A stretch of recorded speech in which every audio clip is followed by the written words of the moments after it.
Bismillahirrahmanirrahim. Assalamualaikum warahmatullahi wabarakatuh. Bismillah, alhamdulillah, wassalatu wassalamu ala rasulillah wa ala alihi wa sahbihi wa mawalah wa la hawla wa la quwata illa billah, amma ba'du. Faya ibadallah, usikum wa nafsi bitaqallah wa ta'atihi la'alakum turhamun. Ma'asyiral muslimin wa subhanatal mu'minin rahimakumullah, sahabat Majelis Ta'lim Nurul Iman yang saya cintai karena Allah. Kembali kita bersyukur kepada Allah Subhanahu wa taala atas pertolongannya kita dapat hadir kembali berkumpul, walaupun beberapa tidak hadir karena uzur syar'i. Salawat dan salam kita harapkan sampaikan kepada Nabi kita Muhammad SAW, pada sahabatnya, pada keluarganya, pada kita semua yang senantiasa berusaha untuk istiqomah sampai akhir zaman. Maaf, saya rada sakit. Ma'asyiral muslimin rahimakumullah, Rasulullah pernah berkata, ad-dunya mal'unatun. Dunia itu dilaknat oleh Allah. Dunia itu dilaknat oleh Allah. Wa mal'unum ma fiha, dan dilaknat pula isinya. Jadi semua barang dunia ini, pekerjaan dunia ini, apapun yang ada di dunia ini, Allah laknat. Jadi Allah dengan segala kekuasaannya bisa melaknat, yu'adzibu may yasha wa yaghfiru liman yasha. Allah bisa mengazab siapa saja yang dikehendaki, bisa kemudian mengampuni siapa yang dikehendaki. Laknat termasuk azab. Jadi kita ini dilaknat sepanjang hidup kita, dari mulai kita kecebur ke dunia ini, lahir di dunia ini, sampai kita meninggal dunia, itu kita kena laknat Allah. Semua dilaknat. Kenapa Allah mesti melaknat? Gitu ya. Karena kita belum bisa bedain antara dunia dengan bumi.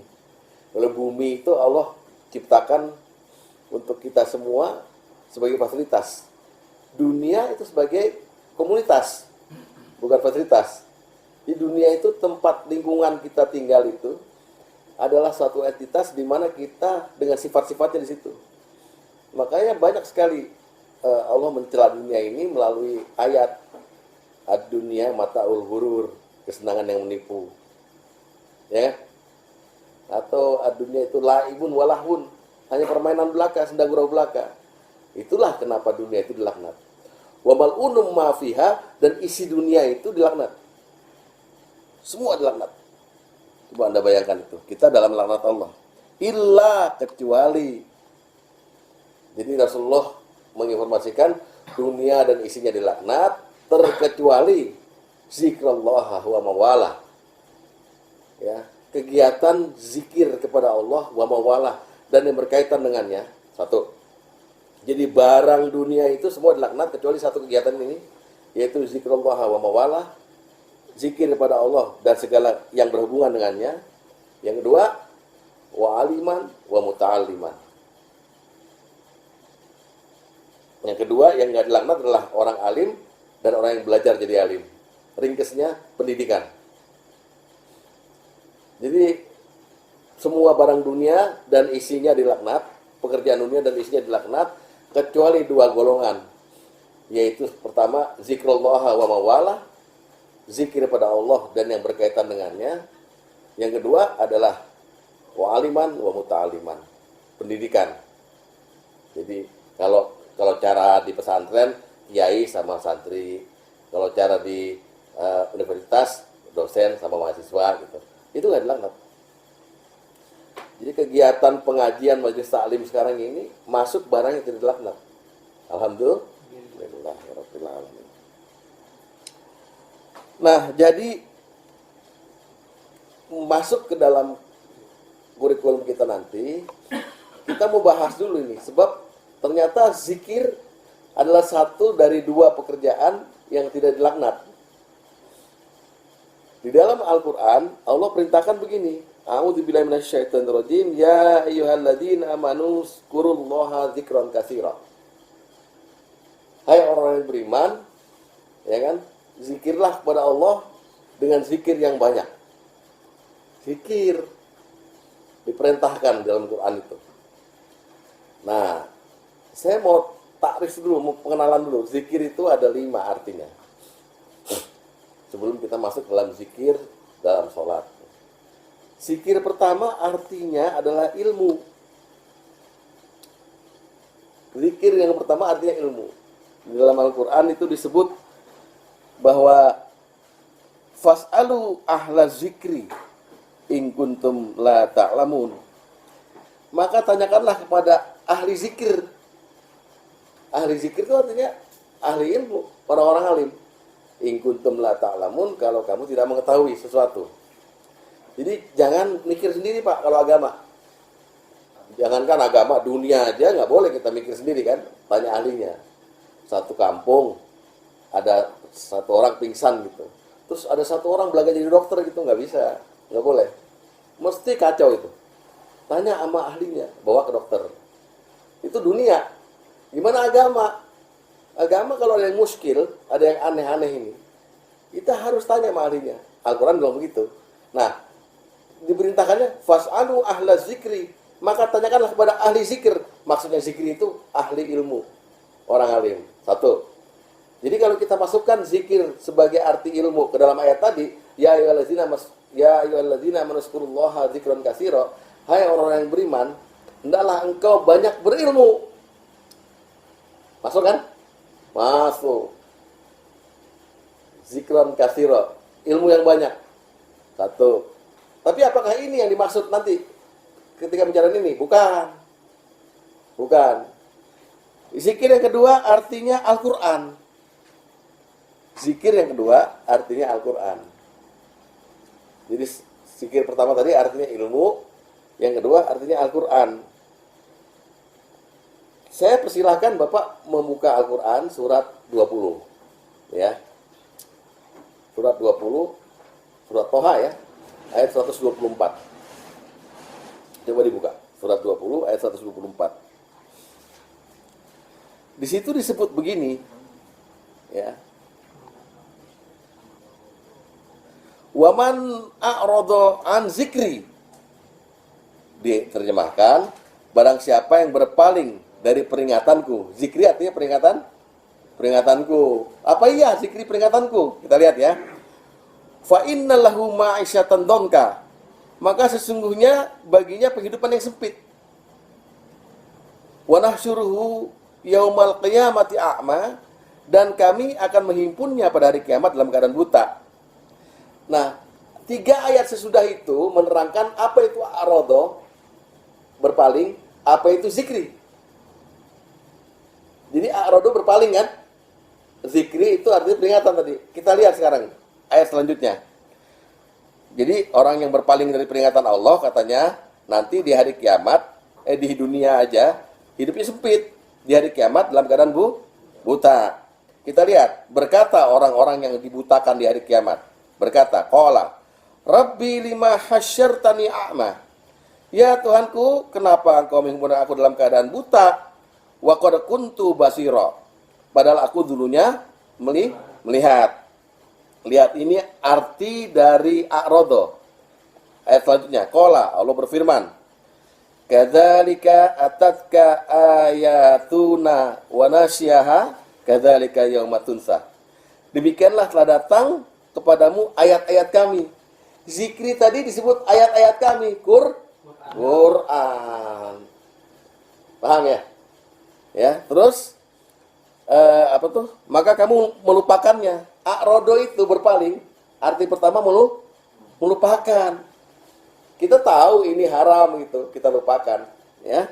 Sehingga kamu hari ini dilupakan katanya.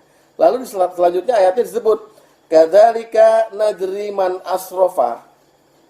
Dan demikianlah kami membalas orang yang melampaui batas. A'rada disebut melampaui batas. Lihat sendiri nih. Lihat lagi ya. Walam yu'min bi ayati rabbi. Dan kamu tidak beriman kepada ayat. A'rada disebut tidak tidak yakin, tidak percaya sama ayat. Terakhir, wala azabul akhirati asyaddu wa abqa. Dan azab akhirat itu lebih berat dan lebih kekal. Jadi man a'radu an zikri, barang siapa yang berpaling dari Quran. Zikri disebut Quran. Pertama zikri disebut apa tadi? Ilmu. Sekarang masukin nih, zikir disebut Quran, masukin tadi di ayat yang saya sebut tadi. Ya ayyuhalladzina amanu dzkurullaha dzikran katsira. Hai orang beriman, bacalah Quran sebanyak-banyaknya. Masuk nggak? Masuk lagi. Tapi apa ini yang dimaksud? Ini? Bukan. Bukan. Ya. Jadi perintah itu masuk juga semua, Allah masukkan. Zikir yang ketiga adalah sholat. Sholat. Jadi Bapak mungkin pernah kenal ayat yang bunyinya inna sholata tanha 'anil fahsya'i wal munkar. Sungguhnya salat itu mencegah perbuatan keji dan mungkar. Wala zikrullahi akbar. Disebut di ayat itu. Dan zikrullahi akbar. Dan zikir pada Allah itu lebih besar utamanya. Zikir di situ maksudnya sholat.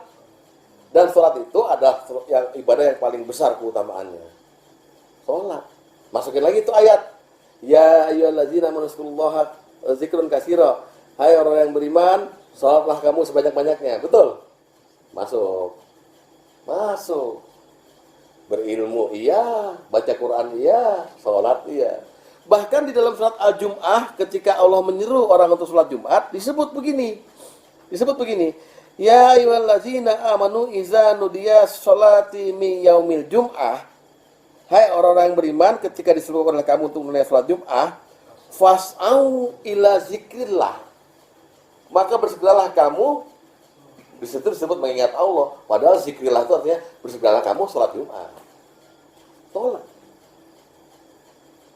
Jadi kita itu diperintah zikir sebanyak-banyaknya, itu diperintah berilmu sebanyak-banyaknya, diperintah baca Quran sebanyak-banyaknya, diperintah sholat sebanyak-banyaknya. Apa sholat sebanyak-banyaknya? Sholat sebanyak-banyaknya itu bukan sholat 5 waktu dibanyakin, lohor jadi 2 kali, enggak. Nawafil. Ambil keutamaan sholat sunat. Nawafil artinya apa? Tambahan. Bagi Nabi Muhammad SAW, tahajud itu tambahan bagimu. Ya, apa tuh? Bunyi ayatnya.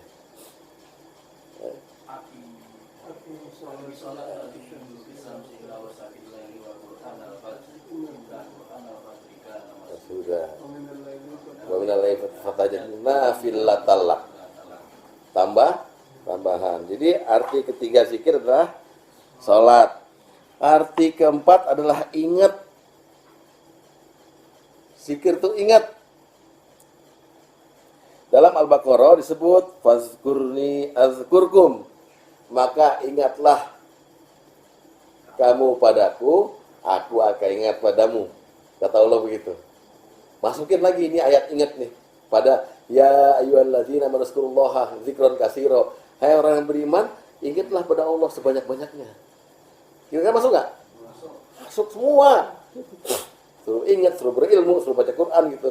Jadi wilayah 4 ini aja, ini yang dilaknat. Yang dimaksud dengan ad-dunya mal'unatun. Dunia itu dilaknat. Wa mal'unum ma fiha, dan dilaknat semua isinya kecuali zikrullah wa mawalah, kecuali kegiatan zikir dan yang berkaitan dengannya, termasuk kegiatan tadi berilmu, kegiatan baca Quran yang banyak, kegiatan sholat yang banyak, kegiatan ingat yang banyak pada Allah, nggak dilaknat. Nggak dilaknat. Tapi di luar itu pasti dilaknat. Pasti dilaknat. Ya. Dan terakhir, zikir artinya menyebut. Menyebut. Ya, tadi udah zikir itu berilmu, kemudian Quran, kemudian zikir itu sholat, zikir itu ingat. Sekarang zikir itu artinya menyebut. Dalam Al-Insan ayat 25 disebut waskurisma rabbika bukratan wa asila, dan sebutlah nama Tuhanmu di waktu pagi dan petang. Al-Insan ayat 25 itu nanti lihat di rumah. Nah, jelas masukin lagi ya ayyuhalladzina amanu dzkurullaha dzikran katsira. Hai orang-orang yang beriman, sebutlah nama Allah sebanyak-banyaknya. Masuk nggak? Masuk. Semua perintah ini masuk. Ya. Zikran katsira. Nah, zikir sesudah sholat itu perintahnya dalam Quran itu bermakna dua. Ingat dan sebut. Ingat dan sebut. Bukan bermakna Quran, bermakna sholat gitu. Zikir sesudah sholat yang diperintahkan itu maknanya ingat dan sebut sebenarnya. Cuman di dalam ayatnya itu hanya disebut ingat aja. Ayatnya terselip itu di antara ayat-ayat sholat khauf. Bunyinya begini. Fa iza qadaitumus sholata fazkurullaha qiyaman wa qu'udan wa ala junubikum. An-Nisa ayat 103. Jadi apabila kamu telah selesai sholat, ya, ingatlah Allah dikala kamu berdiri, dikala kamu duduk, dan dikala kamu berbaring. Maksudnya ingat dan sebut. Inilah dasar-dasar kenapa kemudian Rasulullah mensyariatkan adanya zikir sesudah sholat. Karena diperintahkan begitu. Ya, An-Nisa 103 nanti lihat ya. Coba ya. Wa iza qadaitumus shalah wazkurullaha qiyaman wa qu'udan wa ala junubikum. Dan ketika kamu telah menyelesaikan sholat, maka ingat dan sebutlah Allah sebanyak-banyaknya. Ketika kamu berdiri, kamu duduk dan sebagainya gitu. Itu takrif zikir. Sehingga kalau kita ditanya sekarang, Allah perintahkan kita zikir yang sebanyak-banyaknya. Ya kan? Ya ayyuhallazina amanu dzkurullaha zikran katsira. Apa yang dimaksud? Ya banyak artinya. Bisa hai orang beriman, hendaknya kamu banyak memperbanyak baca Quran. Hendaknya kamu perbanyak menambah ilmu. Hendaknya kamu perbanyak sholat sunat. Hendaknya kamu perbanyak ingat. Dan hendaklah kamu perbanyak menyebut nama Allah. Kelar Pak, nggak dilaknat. Pilih aja salah satu. Atau pilih salah dua. Atau pilih salah tiga. Syukur-syukur lima-limanya masuk ke dalam diri Bapak. Ya, Bapak banyak kemudian berilmu agama ini. Lalu Bapak banyak juga baca Quran. Lalu Bapak banyak juga sholat, ya, duha, tahajud, segala macam. Dan kemudian Bapak banyak ingat pada Allah. Terakhir Bapak banyak menyebut-nyebut nama Allah. Sudah. Itulah yang disebut kemudian dengan aliman wa muta'alliman. Orang-orang yang alim, yang mengetahui, dan orang-orang yang belajar menjadi alim. Sudah, itu barang dunia dua itu yang nggak dilaknat aja udah. Ya. Tapi Allah kasih berkah pahala yang sebanyak-banyaknya. Mudah-mudahan kita termasuk orang-orang yang golongan ini. Makasih. Amin. Lalu kita masuk ke dalam fadilah zikir. Fadilah itu artinya apa? Keutamaan. Fadilah zikir itu, coba kita lihat.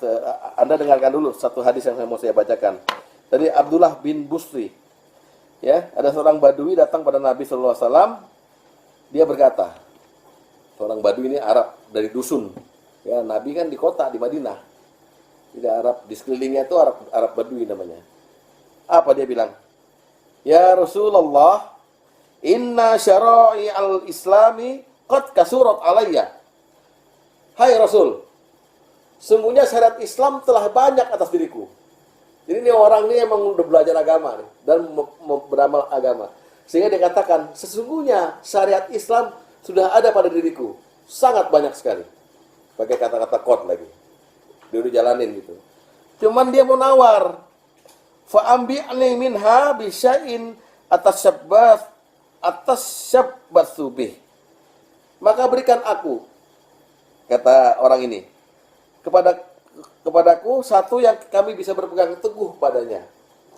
Jadi dia pengen ada satu hal aja yang di atas syariat ini yang dia bisa berpegang teguh padanya. Apa jawab Rasulullah? Qala yazalu lisanuka ratbam min zikrillah. Hendaknya senantiasa basah lidahmu karena menyebut nama Allah. Jadi zikir itu keutamaannya dia ada di atas semua syariat. Karena orang Badui tanya tadi, semua syariat ini sudah saya jalankan. Sudah saya jalankan. Tolong kasih saya satu amalan lagi yang saya bisa berpegang teguh padanya. Kata Rasulullah, hendaknya senantiasa lidahmu basah karena berzikir kepada Allah. Oh, jadi zikir itu utamanya dia di atas semua syariat. Satu keutamaannya. Rasulullah yang kasih tahu ini. Jadi hendaknya senantiasa, nah zikir ini disebut dengan menyebut ya, senantiasa lidahmu basah karena menyebut-nyebut nama Allah. Saking nggak pernah berhentinya Pak Asep, nggak kering tuh, apa aja disebut ya. Itu satu keutamaannya.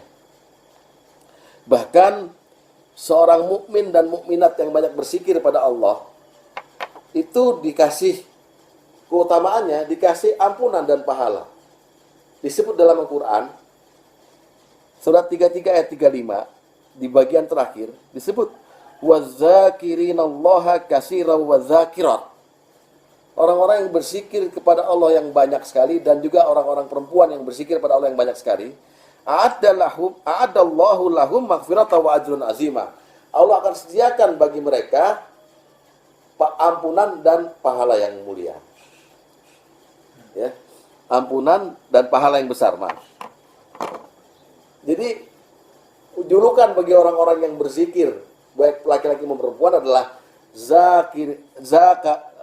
zakirinallaha katsiran wa zakirat.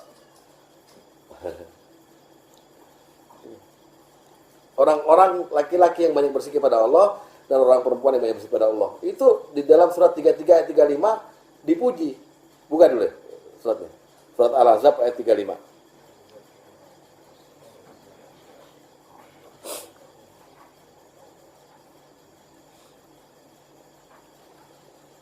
Surat Al-Ahzab ayat 35 disebut sesungguhnya laki-laki dan perempuan yang muslim.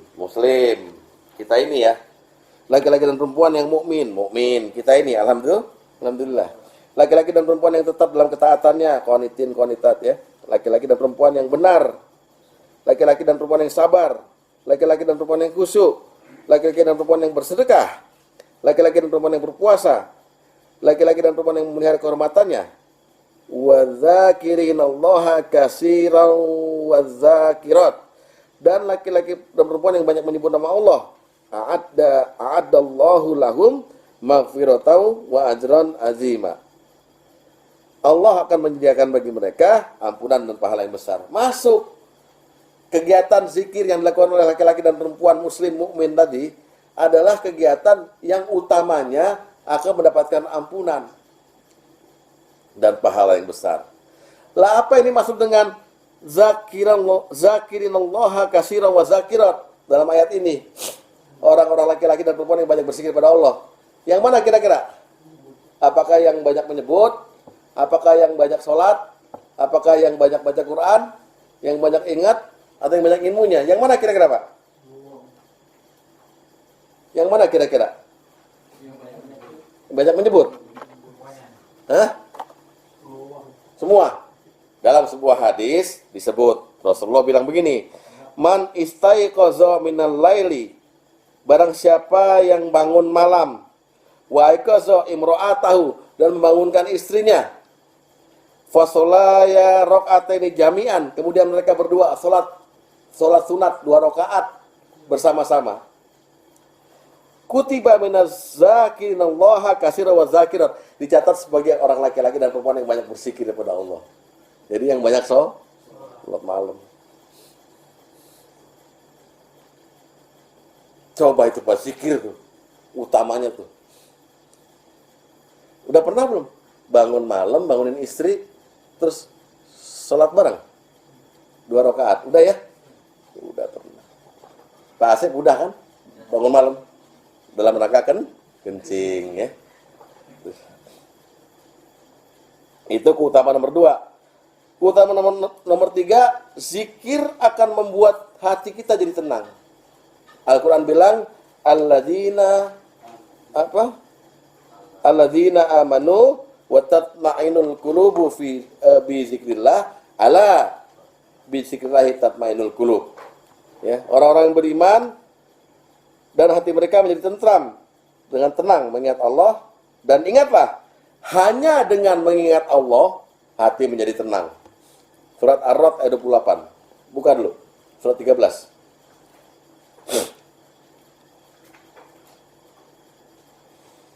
Alladzina amanu wa tatma'inul qulubuhum bi zikrillah. Orang-orang yang beriman dan hati mereka menjadi tentram dengan zikir pada Allah, dengan mengingat Allah. Ala, ingatlah, bi zikrillahi tatmainul qulub, hanya dengan mengingat Allah lah hati menjadi tenang. Hanya di luar itu kayak Orang dilaknat di luar itu. Di luar itu kan dilaknat. laknat di luar. Nah, terakhir keutamaan zikir adalah dalam sebuah hadits kursi Allah menyebut dirinya ana jalisu man zakaroni. Aku duduk bersama orang yang menyebut namaku.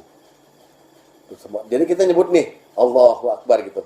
Allah menggambarkan kiasnya Allah langsung duduk nemenin kita. Kalau kita nonton TV sambil berzikir masuk wilayah mana sih? Masuk wilayah setengah dunia, setengah akhirat. Memang dibutuhkan konsentrasi Bang Awan ya. Konsentrasinya kemana gitu? Ke zikir apa ke TV? Masuk wilayah mana? Iya, tapi TV-nya sendiri kan. Kita mesti tahu bahwa tidak ada bisa dua pekerjaan kita lakukan secara bersamaan sebetulnya. Apabila di TV itu ada Betharia Sonata lagi nyanyi kan, atau hah? Oh lain, nah ini kan saya baru ngomong dulu acara dunia, tapi kita Allah gitu. Yang mana yang lebih berat itu hatinya? Atau lagi nyetir misalnya, Heeh. ambil zikir. Iya, kalau lagi nyetir dan zikir itu masuk dalam wilayah zikrun kasiro. Iya, tapi kalau ada TV itu loh susah ya. Nah, lagi ceramah agama ya kita dituntut ceramah agama itu yang pasti dibuka lebar apanya? Kupingnya. Anda dipanggil bos, terus dikasih pengarahan. Kuping kan yang gede. Maksud Anda sambil zikir. Kamu nanti saya tempatkan di Kalimantan. Allahu Akbar, subhanallah. Yang mana yang lebih gede konsentrasi? Jadi janganlah dicoba-coba itu. Ya kan?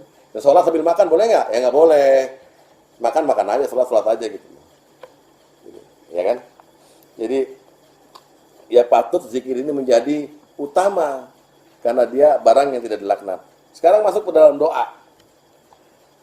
Doa ya, zikir udah kelar ya? Oh belum. Adab belum ya? Adab berzikir. Nah, zikir ini ada adabnya ya. Dalam surat Al-A'raf ayat 205, coba dibuka. Disebut tuh adab zikir. Surat 7 ayat 205.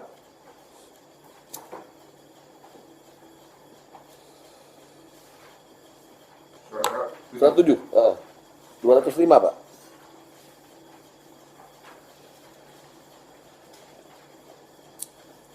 A'udzubillahi minasyaitonirrajim. Wazkur rabbaka fi nafsik. Dan sebutlah nama Tuhanmu. Ini zikir dengan menyebut ya. Fi nafsik itu diartikan dalam hatimu. Nanti ketahuan bahwa ini bukan dalam hati. Sebenarnya artinya dalam dirimu. Ya, dalam dirimu. Karena ketahuannya apa nanti? Nanti di ayat selanjutnya ya. Wazkur rabbaka fi nafsik. Dan sebutlah nama Tuhan dalam hatimu, dalam dirimu. Tadarru'a dengan merendahkan diri. Ini adab nih. Merendahkan diri. Bukan rendah hati, rendah diri, menghinakan diri. Ya, supaya kita lagi zikir pada Allah. Terus wa khifyata dan dengan takut, rasa takut yang dalam. Wadunal jahri minal qauli. Nah ini, dan dengan tidak mengeraskan suara. Ya bukan hati berarti. Lisan tetap. Jadi dalam diri. Ya, di waktu pagi dan petang bil ghudwi wa asali wala takum minal ghafilin, jangan termasuk orang yang lalai. Jadi adab zikir menyebut nama Allah adalah dengan rendah diri, rasa takut dan suara pelan. Jawaban tadi. Kenapa? Berzikir sambil nonton TV nggak masuk. Iya, kenapa? Nggak beradab, bukan nggak masuk. Nggak beradab.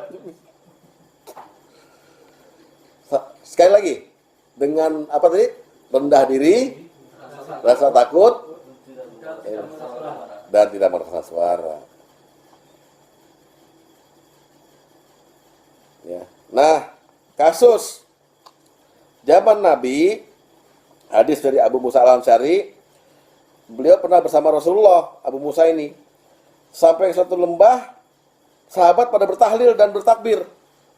La ilaha illallah, Allahu Akbar. La ilaha illallah, Allahu Akbar. Ya. Nabi kemudian bersabda, ya ayuhan nas, wahai manusia, irba'u ala anfusikum, kasihani dirimu sendiri. Kasihani dirimu sendiri. Fa innakum la tad'una asoma wala ghaiba. Anda tidak sedang berdoa, tidak memanggil orang sesuatu asoma yang tuli wala ghaiba. Ya kan? Anda tidak sedang memanggil sesuatu yang tuli dan gaib. Jadi Rasulullah bilang, jangan keras-keras. Karena Anda sedang tidak memanggil sesuatu yang tuli dan yang gaib. Innahu ma'akum, sesungguhnya Allah bersama kamu. Innahu sami'un qarib, sesungguhnya Allah Maha mendengar dan Maha dekat. Tabarakasmuhu wa ta'ala jadduh. Maha suci namanya dan Maha tinggi kemuliaannya. Jadi Rasulullah juga ngambek. Waktu sahabat tuh sampai satu lembah baca takbir. Allahu Akbar, la ilaha illallah. Pelan aja, pelan-pelan. Kita yang ngantar mayat nih. La ilaha illallah, la ilaha. Boleh ya? Tidak beradab. Boleh aja silakan. Ya. Jadi Allahu Akbar yang kita ada di tablik akbar itu. Takbir, Allahu Akbar itu adabnya kurang. Kita kan lagi ngomong sama Allah. Karena mestinya merendah diri. Allahu Akbar termasuk zikir bukan? Termasuk zikir. Ya, itu adabnya. Jadi jelas ya, kita sudah masuk ke dalam ta'rif zikir, keutamaan zikir, dan adab zikir. Sekarang masuk pada doa. Ini saya percepat. Apa arti doa? Doa arti bahasa artinya memanggil. Doa dalam arti bahasa artinya memanggil. Menyeru, memanggil. Jadi kalau saya bilang, Pak Agus, saya panggil gitu dari jauh. Saya di dalam segi bahasa sudah berdoa pada Pak Agus. Lagi berdoa pada Pak Agus. Dede, saya lagi berdoa. Karena saya memanggil gitu. Pernah Bapak dengar kalau orang tahlilan, doanya selesai, walhamdulillahirabbil alamin, Al-Fatihah kan itu. Terus ada disambung sama Pak Kiai lagi. Allahumma sabbitna bil iman, wasabbitna bil tauhid, wasabbitna bil ma'rifah, wasabbitna bil i'tiqaf, ila dari dunia wal akhirah, dakwahum fiha subhanakallahumma wa fiha salam, wa akhir dakwahum alhamdulillahirabbil alamin. Dakwahum artinya doa-doa mereka. Di mana? Di surga. Ini lagi ayatnya lagi ceritain. Dakwahum fiha, sesungguhnya doa mereka di dalam surga itu, ya kan? Subhanakallahumma wa ta'ala salam. Orang kita di surga nanti itu hanya bilang gini, subhanallah, Allahumma gitu.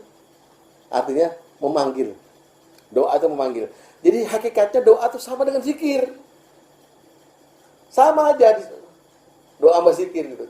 Cuman dari segi istilah, para ulama mengartikan doa itu adalah syariatnya nih ya, memohon sesuatu yang bermanfaat dan memohon terbebas dari mudarat. Itu doa. Nah, ini bedanya sama zikir nanti. Zikir hanya murni menyebut nama Allah dengan segala kekuasaannya. Doa menyebut Allah juga, tetapi dibarengi dengan permohonan untuk mendapatkan manfaat sebanyak-banyaknya dan permohonan untuk bebasin diri dari mudarat Allah. Paham nih? Paham ya? Jadi doa itu mohon untuk mendapatkan manfaat dan untuk menolak mudarat. Itu baru doa. Doa pengasihan boleh nggak? Doa pengasihan. Pengasihan. Telur dari dukun. Ini ada perempuan. Kita naksir. Terus kita bilang, tarjulhum mimba ini wasapi watorik lina. Gitu misalnya namanya lina. Tarjulhum buduhun. Kira-kira boleh nggak? Kenapa nggak boleh? Kan dia mau ambil manfaat. Karena nggak ada hati Allah.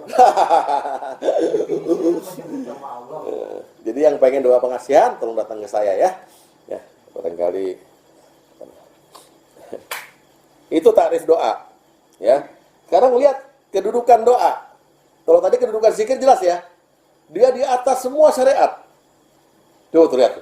Zikir pada Allah di atas semua syariat tadi. Ya kan? Tadi ada orang Badui bilang, saya udah megang syariat nih. Tapi tolong saya dikasih tahu lagi satu amalan. Oh, hendaknya basah lidahmu karena berzikir. Tadi zikir begitu. Sekarang lihat doa. Disebut oleh Rasulullah, laisa syai'un akrama alaihi ta'ala minat doa. Tidak ada sesuatu yang pekerjaan yang paling mulia melebihi doa. Jadi pekerjaan yang di sisi Allah paling mulia itu doa. Bayangkan itu. Kalau tadi zikir itu pekerjaan di atas semua syariat, sekarang doa dibilang sama Rasulullah, laisa syai'un akrama alaihi ta'ala minat doa. Tidak ada sesuatu yang lebih mulia di sisi Allah Ta'ala selain doa.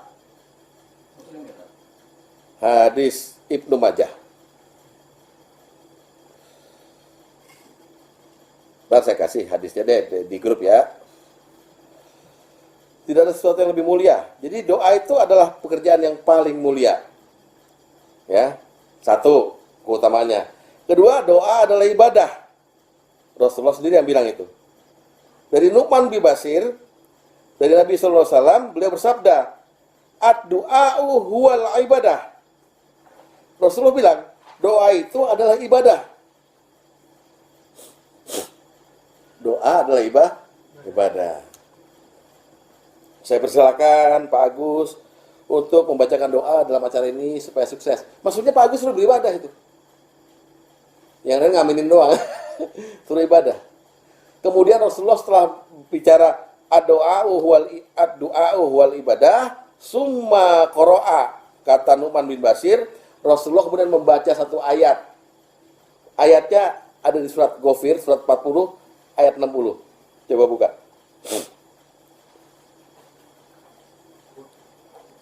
Surat 40, ayat 60. Ya.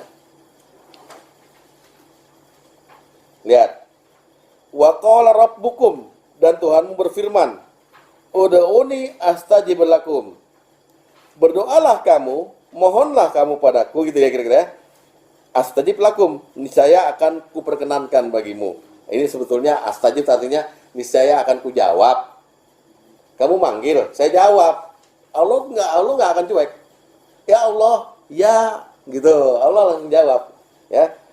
Lalu, nah ini disebut nih, innalladzina yastakbiruna an ibadati. Nah ini, sesungguhnya orang-orang yang menyombongkan diri dari beribadah padaku. Tadi perintahnya apa? Ud'uni, doa kan? Tapi di sini sebut orang-orang yang enggan berdoa, maksudnya gitu. Orang-orang yang menghindari dari ibadah padaku, maksudnya doa. Ya, saya dakhuluna jahannama dakhirin, akan aku masukkan ke dalam neraka jahanam dalam keadaan hina dina. Di doa itu akhirnya kebutuhan. Kalau enggak kita masuk neraka jahanam karena doa. Itu keutamaan doa yang nomor 2. Doa ibadah.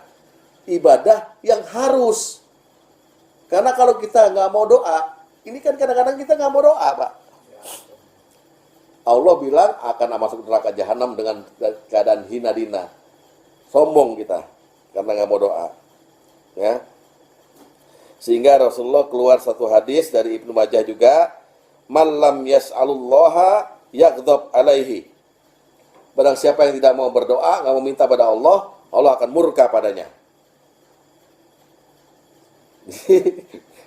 Selain doa itu adalah pekerjaan paling mulia, doa adalah ibadah yang diharuskan. Ya, nomor 2 itu. Ya, doa adalah ibadah. Nomor 3, doa sangat bermanfaat untuk segala hal. Doa sangat bermanfaat untuk segala hal bagi yang berdoa. Ya. Bunyi hadisnya begini. Ad-du'a yanfa'u mimma yanzilu wa mimma lam yanzil. Doa itu manfaat baik untuk sesuatu yang sudah turun maupun untuk sesuatu yang belum turun. Maksudnya apa ini? Doa itu manfaat, kata Rasulullah, baik untuk sesuatu yang sudah turun, ada sesuatu yang sudah terjadi, maupun sesuatu yang belum terjadi, yang belum turun. Sesuatu yang sudah terjadi, ya misalnya ada sesuatu yang tidak mengenakan bagi kita, musibah atau apa, kita berdoa, manfaat. Sesuatu yang belum turun, ya kita mau ujian, tapi kan belum tahu lulus apa enggak, kita berdoa, ya Allah berikan saya petunjuk supaya bisa lulus dalam ujian, manfaat. Ya, jadi doa itu bermanfaat. Keutamanya doa itu manfaat. Baik untuk sesuatu yang sudah turun, sudah terjadi, maupun yang belum turun, yang belum terjadi. Ya. Nomor 4. Kenapa? Itu kaitannya sesudah dan sesudah terjadi itu, kaitannya dengan doa husnul khotimah itu gimana Pak? Orang yang meninggal itu? Nah itu dia. Nah lain ya. Jadi begini. Kalau kita dengar orang meninggal, itu tuntunannya dari Rasulullah kan baca istirja. Bahkan ada doa lagi baca yang nanti saya kasih. Kalau kita lihat orang meninggal, ya, atau orang kecelakaan gitu, sebenarnya istirja itu kita membaca istirja itu kalau kita yang kena musibah. Saya ada ibu kita meninggal gitu, kita yang kena musibah. Sebab ayatnya kan alladzina idza asabathum musibah. Orang-orang yang terkena musibah. Nah yang nggak kena musibah bukan baca istirja. Bacanya alhamdulillahillazi segala puji bagi Allah yang telah menjadikanku lebih utama dari dia. Dia terkena musibah, aku tidak. Gitu. Ya kan? Lah, orang meninggal, ya kita bacanya sesuatu menurut apa yang dituntut Rasulullah. Kalau dia orang meninggal orang muslim, ya kita bilang Allahumma firlahu warhamhu wa'afi wa'fanhu. Atau laki-laki firlaha. Kalau dia non muslim, kita nggak tahu dia kedudukannya, jadallaha hasbama amilah. Semoga Allah memberikan jasa padanya apa yang telah dia lakukan gitu. Bukan kita bilang semoga husnul khotimah. Semoga husnul khotimah. Kan udah terjadi. Kita nggak tahu apakah terjadi itu husnul khotimah atau tidak gitu. Ya kan? Kaitan hadis ini nggak ada itu ya? Nggak ada. Karena kan baik sudah terjadi maupun yang belum, artinya Iya. terjadi pun bisa didoakan. Betul, betul. Yang sudah terjadi itu bukan berarti bisa didoakan untuk dirubah. Yang sudah terjadi misalnya hal yang baik-baik lah. Anak kita lahir. Kita kan berdoa, ya Allah jadikan dia anak yang soleh. Ya kan? Anak kita udah lahir terjadi. Ya kan? Yang belum terjadi, dia masih di kandungan. Kita berdoa, Rabbi habli minas solihin. Ya Allah Tuhanku, jadikan anakku anak yang soleh. Belum terjadi gitu loh. Itu maksudnya. Tapi bukan sesuatu yang merubah takdir Allah. Orang udah meninggal, kita nggak tahu dia semoga husnul khotimah. Kalau dia belum meninggal, lagi koma, kita bilang semoga akhir hayatnya husnul khotimah. Bisa. Udah jadi, kok udah jadi gimana sih? Ya kan? Udah jadi. Kalau dia suul khotimah, Allah kan marah sama kita. Entah. Ngapain lo doain dia? Sama Nabi aja marah Allah. Ya kan? Gitu. Jadi doa itu manfaat untuk sesuatu yang belum turun dan yang sudah turun. Lalu nomor berapa ini? 4. Semua doa yang baik pasti dijawab. Itu keutamaannya. Semua doa yang baik pasti dijawab. Apa doa yang baik itu? Dengarkan baik-baik hadisnya. Ma min muslimin yada'u bida'watin. Tidaklah seorang muslim memanjatkan doa pada Allah dengan sebuah doa. Laisa fiha ismun wala qati'atur rahim. Selama tidak mengandung dosa dan memutuskan silaturahim, itu ya. Illa a'tahullahu biha ihda salasin. Melainkan Allah akan memberikan jawaban padanya 3 hal. Jadi selama doa itu tidak mengandung dosa dan tidak mengandung putusnya hubungan silaturahim, maka Allah pasti jawab dengan 3 hal. Doa yang mengandung dosa itu banyak, Pak. Doa dengki, nyumpahin. Atau doa kita minta kepada Allah supaya jangan lagi dia menghubungi saya. Jangan lagi saya dipertemukan dengan dia di dunia ini. Nggak bisa, Pak. Adanya orang yang jahat pada kita, itu adalah kerikilnya Allah. Jadi jangan ditolak. Sebenarnya nggak ada orang yang bisa ngapa-ngapain kita kalau Allah nggak berkehendak kita untuk jatuh. Sebagaimana nggak ada orang sekampung ini yang bisa naik-naikin kita. kalau Allah bilang kita jatuh. Jadi sehingga kita la haula wala quwata illa billahnya mantap dalam hati gitu. Jadi doanya jangan mengandung putusnya silaturahim dan jangan mengandung pula hal-hal yang dosa. Ya, doa dan dosa itu doa yang dilakukan orang-orang yang berdosa. Pernah ada sering tuh. Ya, ada teman saya tuh sekarang udah meninggal. Temannya Iskandar juga tuh. Orang Kali Pasir. Ya. Kalau lagi mabok gitu. Yang penting kita mah tiap hari nyebut. Allah tahu lah maha pengampun gitu. Doa itu. Dia pikir dengan nyebut aja nggak usah ibadah, kita bisa nggak bisa. Ya, jadi doa itu jangan mengandung dosa, jangan mengandung putusnya silaturahim. Selama doa kita itu tidak mengandung dua ini, Allah jawab dengan 3 hal. Allah pasti jawab. Allah pasti ijabah dengan 3 hal. 1, fa imma an tu'ajjala lahu da'watuhu. Allah segera segera nih, kan ada kata tu'ajjalu. Allah segera mengabulkan. Wah, ini doanya orang khusus, Pak. Ya. Doanya orang khusus. Ada Pak Kiai di Jawa Timur itu. Istrinya minta pisang, udah lama nggak makan buah pisang. Apa kata suaminya? Jangan sebut-sebut. Jangan sebut permintaanmu. Marah istrinya, wah apa saya mau pisang aja nggak boleh kata itu. Semenit kemudian tuh, assalamualaikum, 1 truk pisang datang. 1 bak itu loh, 1 bak HIS tuh loh. Pisang nih Pak Haji, baru panen katanya. Ini mah cuman yang, wah rontok-rontok katanya. Aslinya udah dijual katanya. Tapi 1 truk. Udah apa kan gue bilang, jangan nyebut-nyebut pisang. Itu doa langsung, doa khusus itu. Jadi baru kepengenan, yang suaminya mencegah, jangan minta. Kenapa? Sebab kita orang alim. Ya kita belum menandain tangan, Allah udah tahu kebutuhan kita gitu. Wah ini bapak-bapak udah ngalamin kali ya pret. Nggak mungkin. Malah yang ada nanya, wah doa gue kok nggak diterima-terima, nggak dikabul-kabulin, kan gitu nanyanya. Ya, jadi Allah akan jawab selama doa itu nggak ada dosa dan silaturahim. Pertama dijawab dengan fa imma an tu'ajjala lahu da'watuhu, segera dikabulkan. Yang kedua, wa imma ayat dakhiraha lahu fil akhirah. Allah nggak kabulin di dunia, Allah simpan dia sebagai pahala di akhirat. Jadi doa yang kita panjatkan itu kadang-kadang dipending lama, itu bukan berarti dipending nantinya terus dapat gitu, enggak. Berarti Allah tidak kasih di dunia. Allah simpan dia sebagai tabungan kita di akhirat. Kan enak ini. Ya. Doa yang banyak aja. Terus nyengir aja kalau nggak dikabulin, nyengir aja. Udah ada di sono gitu. Itu husnuzon sama Allah. Apa? Saldo ATM. Kenapa kita perlu saldo di sana? Karena dia menghisap itu ditanya ntar. Ditanya kita, jahatnya berapa, baiknya berapa. Kalau saldo udah banyak kan, jadi berdoa aja Pak Asep. Yang ini, doanya yang nggak masuk akal. Ya Allah kasih saya mercy pagi ini. Gak dikabulin kan? Ada di sana gitu. Kasih BMW 3 gitu. Yang ngaco-ngaco lah gitu. Ya.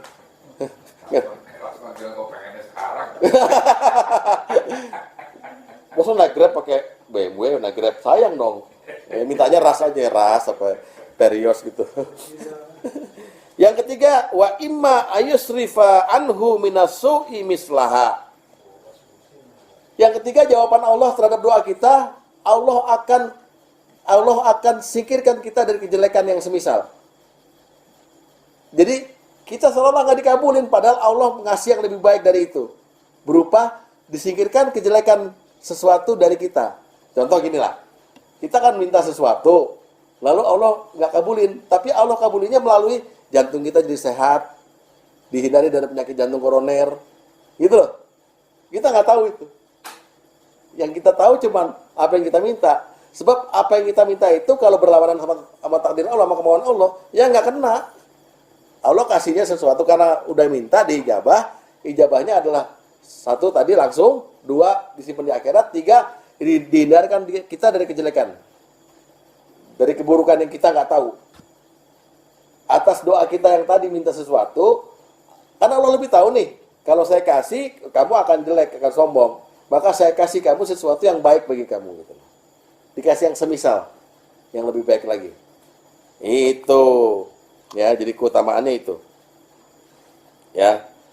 Lalu sahabat setelah diterangkan begini menjawab, qalu berkata para sahabat, izan nuksiru. Kalau gitu kita banyak-banyakin doa ya Rasulullah. Kata Rasulullah, qala Allahu aksar. Allah akan juga memperbanyak pengabulan doa. Doa itu penting. Nggak mau berdoa, Allah katakan masuk neraka jahanam karena sombong. Tapi berdoa juga harus husnuzon sama Allah. Allah kabulin, syukur. Nggak Allah kabulin, pasti Allah kabulin di akhirat. Atau Allah kasih kita suatu kebaikan yang kita tidak tahu. Ya. Terus, nah ini baru masuk kita, karena satu hadis bilang begini, pernah seorang sahabat bertanya pada Rasulullah, wahai Rasulullah, doa apa yang paling didengar? Doa apa yang paling didengar? Ada dua yang paling didengar oleh Allah itu. Satu adalah doa maaf, khaufal laili akhir. Doa yang dilakukan ketika akhir malam. Nah, yang kedua, doa yang dilakukan waduburos sholatil maktubah. Doa yang dilakukan di akhir sholat fardu atau setelah sholat fardu. Sesudah sholat fardu, bukan sholat sunnah ya. Sholat fardu, maktubah. Sehingga jelas bagi kita yang mau kita omongin nanti, zikir dan doa dalam sholat, kalau bisa doa-doa yang dalam sholat sesudah sholat fardu ini, jangan doa yang sesuai keinginan kita, doa yang dituntun. Sedangkan doa yang mau kita ya sesuai keinginan kita itu doa lakukan di tengah malam, di akhir malam, ya. Maksudnya kita minta apalah, minta harta kekayaan, minta jabatan, apa? Jangan di habis sholat fardu. Di habis sholat fardu, doa yang Rasulullah tuntun aja. Ini doanya gitu. Jangan tambah sama doa-doa lain. Doa yang mau kita inginkan sesuatu, lakukan di tempat akhir malam itu. Karena Allah turun kan ke langit dunia bilang, siapa yang minta padaku, aku akan kabulkan. Ya kan? Seperti itu.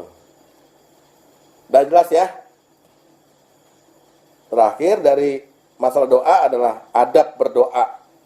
Dulu kita pernah belajar waktu doa ini didengar sama Allah itu antara azan dan qomat. Salah satunya itu, ya. Terus di waktu sepertiga malam. Ya. Apa lagi? Ada 5 kalau nggak tahu. Ya, dan juga ada tempat-tempatnya kan. Tempat-tempatnya Antara khotib apa? antara khotbah pertama dan khotbah kedua. Ya.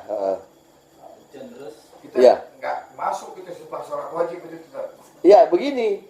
Itu kan bukan doa yang paling didengar. Itu doa yang dijabah. Didengar sama dijawab beda. Lah, beda. Paling ini Didengar, paling. Hah? Tadi kan nggak paling. didengar, itu maksudnya diperhatikan. Dijabah itu dijawab.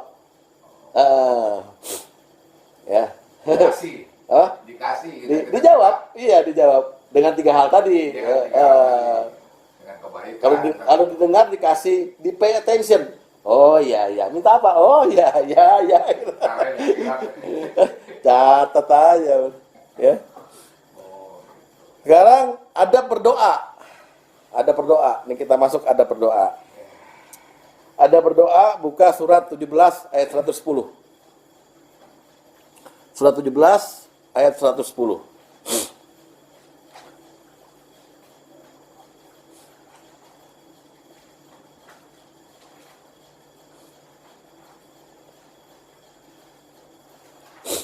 Ini kalau lihat ayat ini kan kita kalau nggak tahu asbabun nuzulnya, soalnya bukan soal doa nih, lihat ya. Wala tajhar bi sholatika wala tukhafit biha. Wa bataghi baina zalika sabila. Dan janganlah kamu mengeraskan suaramu dalam salatmu dan janganlah pula merendahkannya.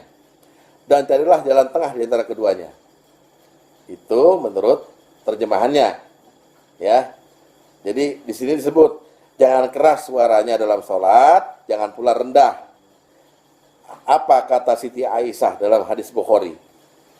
Dari Aisyah mengenai firman Allah di surat itu, ya, surat 10 itu, unzilat fit doa. Ayat ini turun berkenaan dengan doa setelah sholat. Doa setelah sholat itu adabnya jangan keras-keras, jangan pelan-pelan. Adabnya begitu. Jangan keras-keras, jangan pelan-pelan. Ya, cari jalan tengah di antara keduanya. Melihat ini berarti doa sesudah sholat itu kelihatannya harus sendiri. Kalau doa yang dipimpin dan makmum mengaminkan itu ada syariatnya sendiri. Terutama Rasulullah contohkan seketika di akhir khutbah Jumat atau waktu khutbah istiqo, surat minta hujan itu, ya, dan boleh dipakai di mana aja gitu. Jadi sebaiknya habis salat fardu ya kita pilih doa yang mantap sendiri. Jangan pelan, jangan keras, ya. Coba sekarang kita lihat dulu pendapat Imam Syafi'i, ya. Kan ini jemaah Indonesia kebanyakan dari mazhab Syafi'i. Dalam kitab bab doa, Imam Syafi'i mengatakan begini. Wa akhtarul imami wal ma'mum. Aku berpendapat bahwa seorang imam dan makmum ayyazkurullaha ba'dal israfi minas shalah, hendaklah mereka berzikir pada Allah di setiap kali selepas sholat. Kata Imam Syafi'i. Jadi saya berpendapat bagi imam dan makmum hendaknya mereka berzikir pada Allah dan berdoa gitu ya, selepas sholat. Wa yukhfiyaniz zikra, dan hendaklah mereka merendahkan suara zikirnya. Kata Imam Syafi'i ini, ya. Terus illa ayyakuna imaman yajibu ayyuta'allima minhu, kecuali kalau imam itu pengen ngajarin zikir-zikirnya pada makmum. Ngajarin dulu, kan belum tahu makmum nih apa yang dibaca. Dia balik ke makmum, diajarin dengan suara keras. Fayah jaro, maka dia boleh mengeluarkan jaharnya suara itu. Hatta yara annahu tu'allima minhu, sehingga apabila dia telah melihat makmum sudah bisa zikir-zikirnya itu, summa yusirru, maka rendahkan lagi suaranya. Kata Imam Syafi'i di Al-Um, fa innallaha azza wa jalla yaqul, karena Allah azza wa jalla berfirman, ya, tadi itu Al-Isra ayat 110. Janganlah kamu rendahkan suara, jangan. Jadi ini masalah doa dan zikir dalam sholat. Sesudah sholat, ya. Terus yakni wallahu ta'ala a'lamud du'a. Yang dimaksud dengan kata-kata sholat dalam ayat tadi itu adalah doa. Katanya Imam Syafi'i berdasarkan hadis Aisyah, adalah doa. Wala tajhar tarfa, janganlah kau angkat suaramu, wala tukhafit, jangan kau rendahkan, hatta la tusmi'a nafsak, ya, sehingga engkau sendiri mendengarnya, ya, sehingga engkau sendiri nggak mendengarnya. Jadi ngerendah itu jangan sampai diri sendiri nggak denger, ya kan, mentang-mentang disebut dalam hatimu gitu, atau bergerak doang gitu, tapi nggak tahu baca apa. Jadi kita sendiri bilang Rabbana atina, denger, tapi jangan keras-keras Rabbana atina fid dunya hasanah, sebelahnya pengang gitu, ya, biasa aja, dari jalan tengah. Ya, itu pendapat Imam Syafi'i dalam Al-Um. Nah, kemudian Al-Quran juga berkata, surat Al-A'raf ayat 55. Surat Al-A'raf ayat 55. Lihat. Selain nggak boleh keras-keras, maka ini adab yang kedua dan ketiga, ya. Iya. Ud'u rabbakum tadarru'a wa khufyata. Berdoalah kamu kepada Tuhanmu dengan berendah diri, lagi-lagi berendah diri. Tadi zikir juga kan? Rendah diri. Wa khufyata, dan dengan suara lembut. Innahu la yuhibbul mu'tadin. Sesungguhnya Allah tidak menyukai orang-orang yang mu'tadin, melampaui batas. Jelas bagi kita zikir dan doa sama sebetulnya, tapi doa lebih pada ada permohonan untuk membuat manfaat dan menarik mudarat, ya dari Allah. Kemudian dua-duanya sama-sama mesti berendah diri, jangan keras-keras dan disertai dengan rasa takut. Nah, itulah takrif adab dan keutamaan dari zikir dan doa. Sampai sini jelas ya? 56 yang rasa takut katanya. Iya. 56 rasa takut. 55 dan 56 tuh ya. Itu. Oke, udah jelas ya? Mudah-mudahan manfaat nih. Baru kita masuk ke dalam teksnya doa sendiri dan zikir-zikir. Ya. Nah, teks doa dan zikir dibagi teks doa dan zikir sebelum sholat, teks doa dan zikir sesudah sholat. Yang isinya 4 ini. Ada zikir saja, ada zikir dan doa, ada doa saja, nggak pakai zikir, dan ada baca ayat Quran. Gitu. Yang dituntut oleh Nabi seperti itu. Sekarang kita mulai zikir dan doa sebelum sholat. Sebelum sholat ya. Ini adalah sesudah sholat.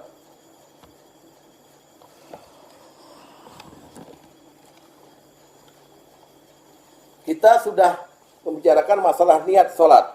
Selesai ya. Jadi nggak perlu dibahas kan. Usholi itu kan udah kita tahu ya. Usholi itu tambahan saja. Sekarang saya mau mengutip kitab Al-Mughni Ibnu Qudamah. Ya. Beliau menukil keterangan Imam Ahmad. Dengarkan. Qila li Imami Ahmad. Imam Ahmad pernah ditanya, qabla takbiri taqulu syai'an, apakah sebelum takbir ada bacaan tertentu? Jadi orang nanya sama Imam Ahmad nih, Mat, sebelum takbir ada nggak bacaan tertentu? Qala, kata Imam Ahmad, la, tidak ada. Kenapa la? Islam yungkol anin Nabi SAW, karena tidak dinukil dari Nabi SAW. Nggak ada contoh. Jadi sebelum takbiratul ihram itu, bacanya ada nggak? Lah, kata Imam Ahmad. Kenapa? Nggak dinukil, nggak pernah ada keterangan. Gitu ya. Wala'an ahadim min ashabi, dan juga dari para sahabat, nggak pernah ada keterangan itu. Ya kan? Jadi nggak ada bacaan sebelum sholat, baik zikir maupun apapun, karena nggak ada keterangan, kata Imam Ahmad. Ya. Lalu ditegaskan lagi oleh Ibnul Qayyim Al-Jauzi dalam Zadul Ma'ad. Bapak punya bukunya Zadul Ma'ad? Adalah, bisa beli itu. Zadul Ma'ad ya. Lihat. Karena Rasulullah sallallahu alaihi wasallam idza qoma ila shalah, adalah Rasulullah sallallahu alaihi wasallam apabila telah berdiri untuk mulai salat, ya, qala Allahu akbar. Berkata, mengucapkan Allahu akbar. Walam yaqulu syai'an qablaha, tidak berkata dia apapun sebelumnya. Itu kata Ibnu Qayyim. Jelas ya? Tadi ada dari Imam Ahmad bilang la, nggak ada perkataan sebelum takbir. Ibnu Qayyim menegaskan lagi bahwa dia hanya berkata Allahu Akbar. Ya kan? Nah itu. Dua ulama ini menunjukkan pada kita bahwa mereka sudah menukil dari manapun, mempelajari, tidak ada bacaan. Nah sekarang kita lihat kenyataannya. Bahwa ada di beberapa orang yang sempat membaca bismillah sebelum Allahu Akbar. Bismillah, Pak. Sempat membaca bismillah sebelum Allahu Akbar itu. Kira-kira boleh apa enggak? Kalau tidak ada tuntunannya ya mending. Nah, di sini Aman. ya. Jawab bil khusus atau bil umum itu. Kalau dasarnya umum buat perbuatan baik ya awal gimana? Nah, kita lihat ya sekarang. Orang-orang yang membaca bismillah sebelum takbiratul ihram mengambil dasar dari hadis begini. Qala Rasulullah sallallahu alaihi wasallam, kullu amrin zibalin. Setiap perkara penting. Setiap perkara penting, saya ulangin. Zibalin itu penting. Ya. Setiap perkara penting. La yubda'u fihi bismillah fahuwa aqta. Yang tidak dimulai dengan kata-kata bismillah fahuwa aqta, terputus keberkahannya. terputus rahmatnya. Nah, ngambil dari hadis ini, maka sebagian ulama kemudian melakukan bismillah itu. Sokan itu. Sahih, Pak. Sahih. Jadi setiap perkara penting, apapun, maksudnya zibalin itu perkara-perkara yang kau lakukan itu. Makan, minum, segala macam gitu. Ya, termasuk apalagi sholat, lebih penting lagi gitu. Yang tidak dimulai dengan bismillah, la yubda'u fihi bismillah fa huwa aqta. Tidak dimulai dengan bismillah, maka terputus gitu. Mengambil dari ini, maka bismillahirrahmanirrahim. Allahu akbar. Kalau gitu seolah-olah hadis itu antara hadis dan pendapat tadi bertentangan. Maksudnya? Rasulullah tidak mengucapkan apa Pak? Loh iya, itu khusus. Ini hadis umum. Apapun perkaranya, bukan sholat aja. Sehingga mereka mengambil itu dari yang umum menjadi khusus. Perkaranya boleh atau tidak aja kan itu tadi. Maksudnya? Ya, boleh aja kamu mau Loh, melakukan itu. justru saya tidak lagi ngajarin itu. Saya cuma bilang, orang-orang yang memakai bismillah sebelum takbir mengambil hadis ini. Hadis umum ini gitu loh. Terserah Bapak mau pakai apa enggak. Tapi kan kita perlu sampaikan. Jangan sampai nanti ada orang baca bismillah, kita langsung tuduh dia. Bid'ah, Rasulullah nggak melakukan. Enggak, dia lagi melakukan perintah Rasulullah juga. Bahwa Rasulullah berkata, setiap perkara penting yang tidak dimulai bismillah, maka terputus. Gitu. Maka dia berasumsi, menafsirkan bahwa sholat juga termasuk perkara penting. Maka pakai bismillah. Nah, satu. Tapi Nabi tidak mencontohkan. Oh iya, kalau itu khusus lagi ngomongnya. Ini perkara umum gimana? Ini berdua satu baris nih. Itu khusus. Lalu ada juga orang-orang yang membaca Al-Falaq dan An-Nas sebelum sholat. Juga pakai hadis umum. Bunyinya hadis begini. Ya, kan Zaid bin Aslam pernah ke Mu'az bin Khubaib dari ayahnya.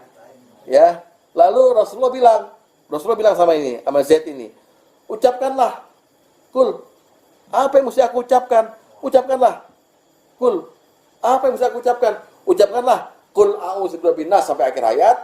Ucapkanlah, kul a'udzu birabbal falaq sampai ayat. Lalu Rasulullah bersabda, ma ta'awazan nasu bi afdhala minhuma. Tidak ada manusia berlindung dengan sesuatu yang lebih utama dari keduanya. Jadi manusia itu berlindung kalau dengan surat 2 itu paling utama. Nah, kita lihat sekarang isinya surat itu. Ada wa min syarrin waswasil khannas.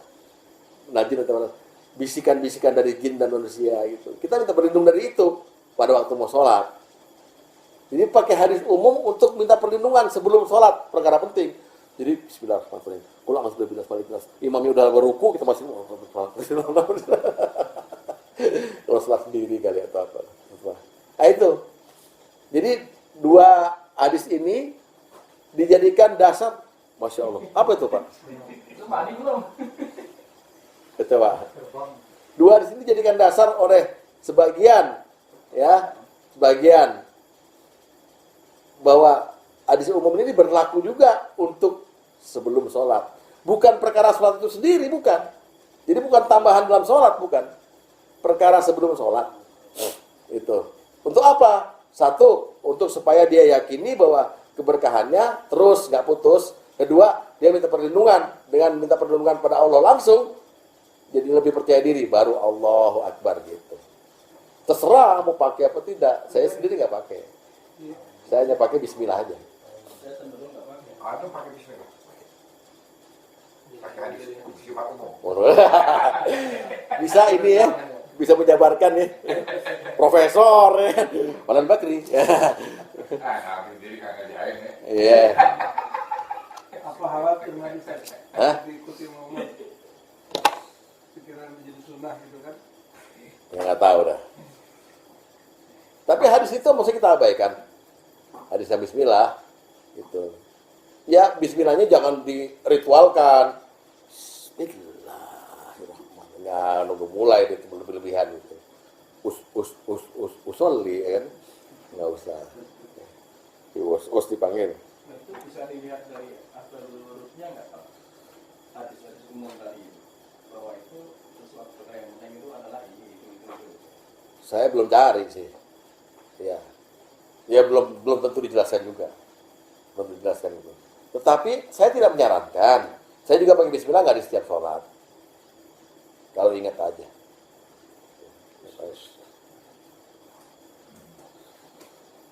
Apa? Bukan itu berdasarkan hadis umum.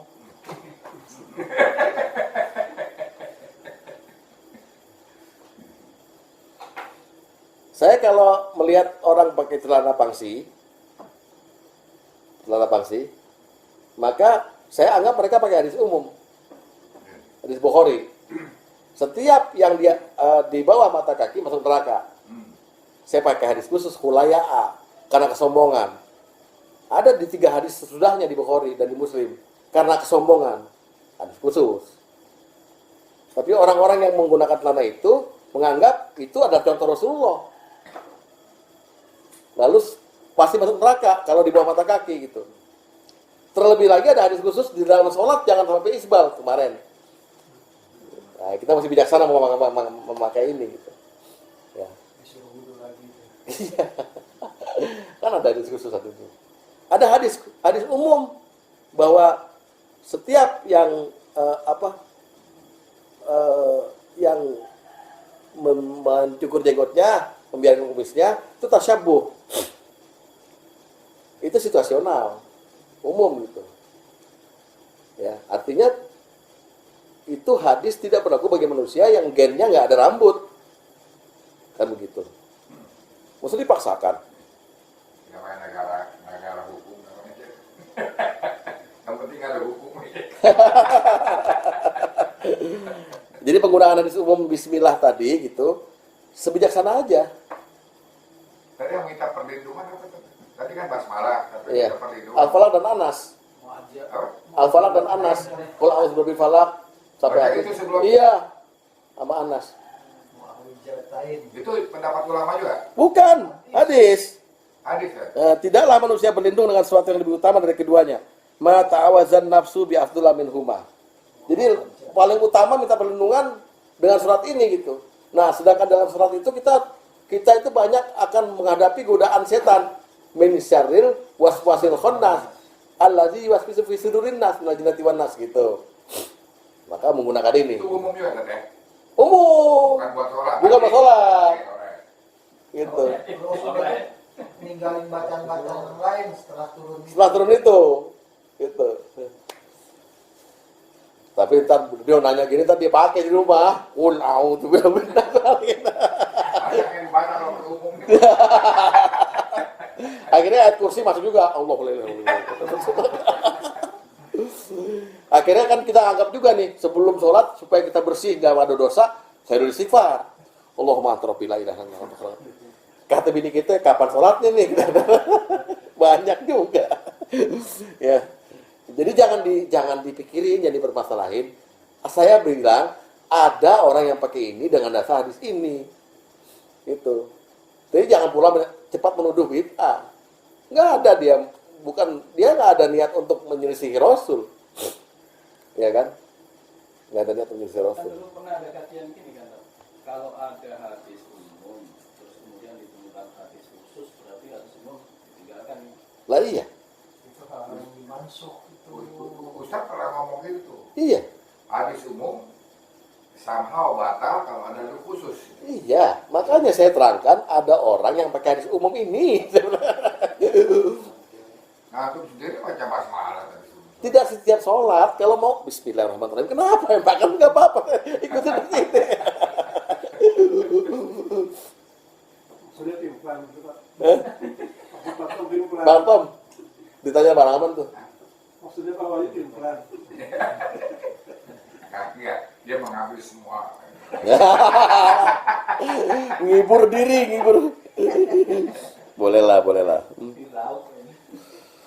Tapi saya pernah dengar juga di radio, Ya, katanya kalau ada dua hadis, dua-duanya sahih, pakai yang mana yang lebih baik, ya dua-duanya dipakai, katanya gitu. ya Jami'ut Taufik namanya menggabung. menggabung kan. Tapi tidak setiap perkara bisa dibegitukan, Pak. Iya. Jadi jangan ada itu juga distorsi nanti itu gitu loh. Yang diyakini. Nah, karena kita memang berpatokan pada gini, solu kama ra'aitumuni usolli. Salatlah kamu sebagaimana aku salat. Salat. Udah kan selesai fikihnya. Salat. Ini kan perkara di luar salat. Yang kita mau ngomong ini zikir sesudah salat dan sebelum salat. Kalau situasional aja kan lihat sikon gitu. Iya, kayak saya. Mau pelin-pelan kan katanya. Dinyengir ya, seneng banget nih. Kursa pakai yang umum gitu. Kalau kita belum punya mobil, kita pakai bis umum, ya kan? Pengennya sih pakai punya mobil sendiri, khusus, keinginan khusus, ya kan? Gitu.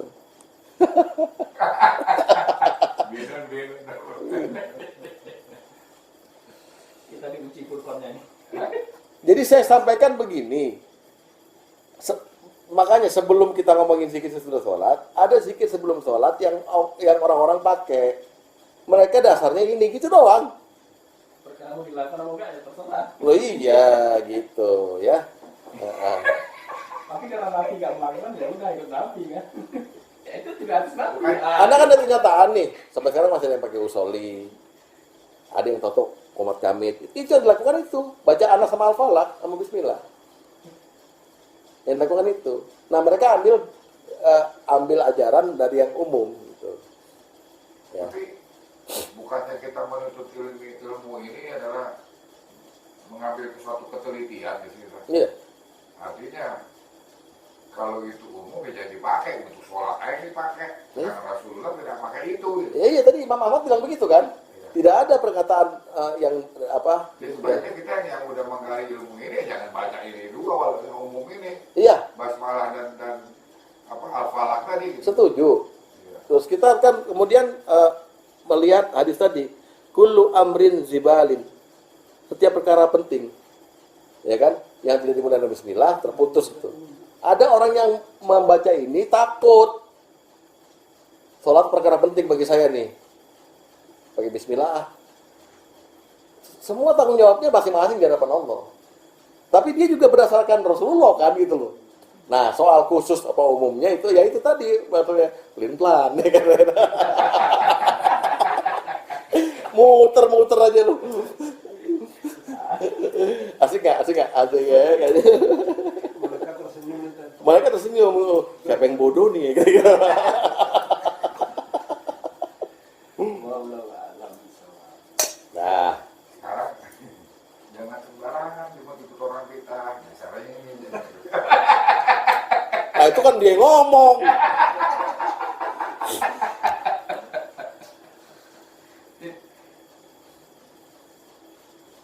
Sekarang diganti sama bismillah semua.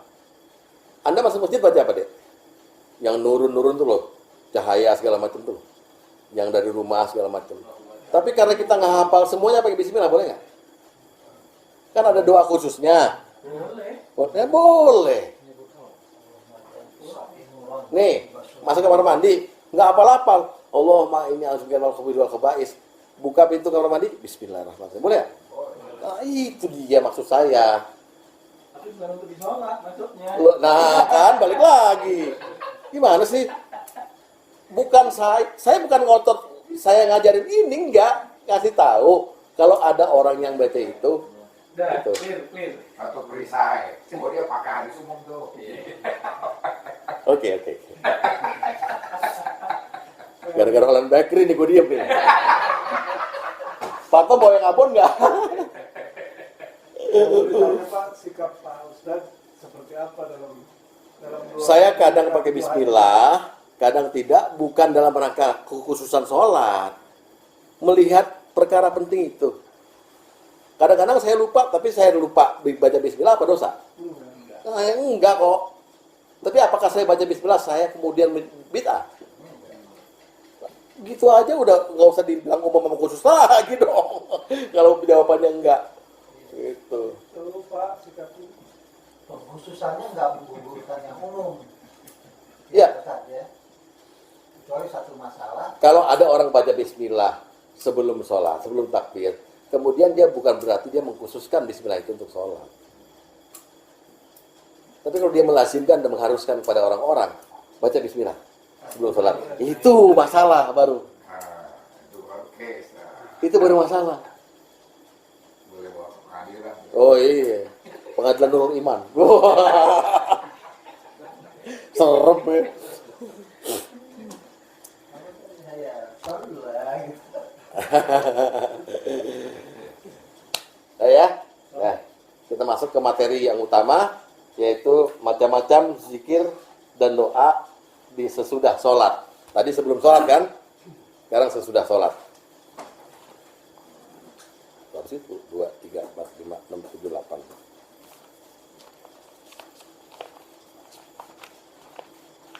Pertama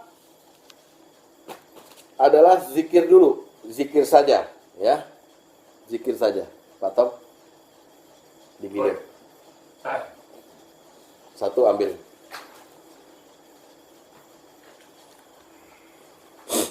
Zikir saja ya.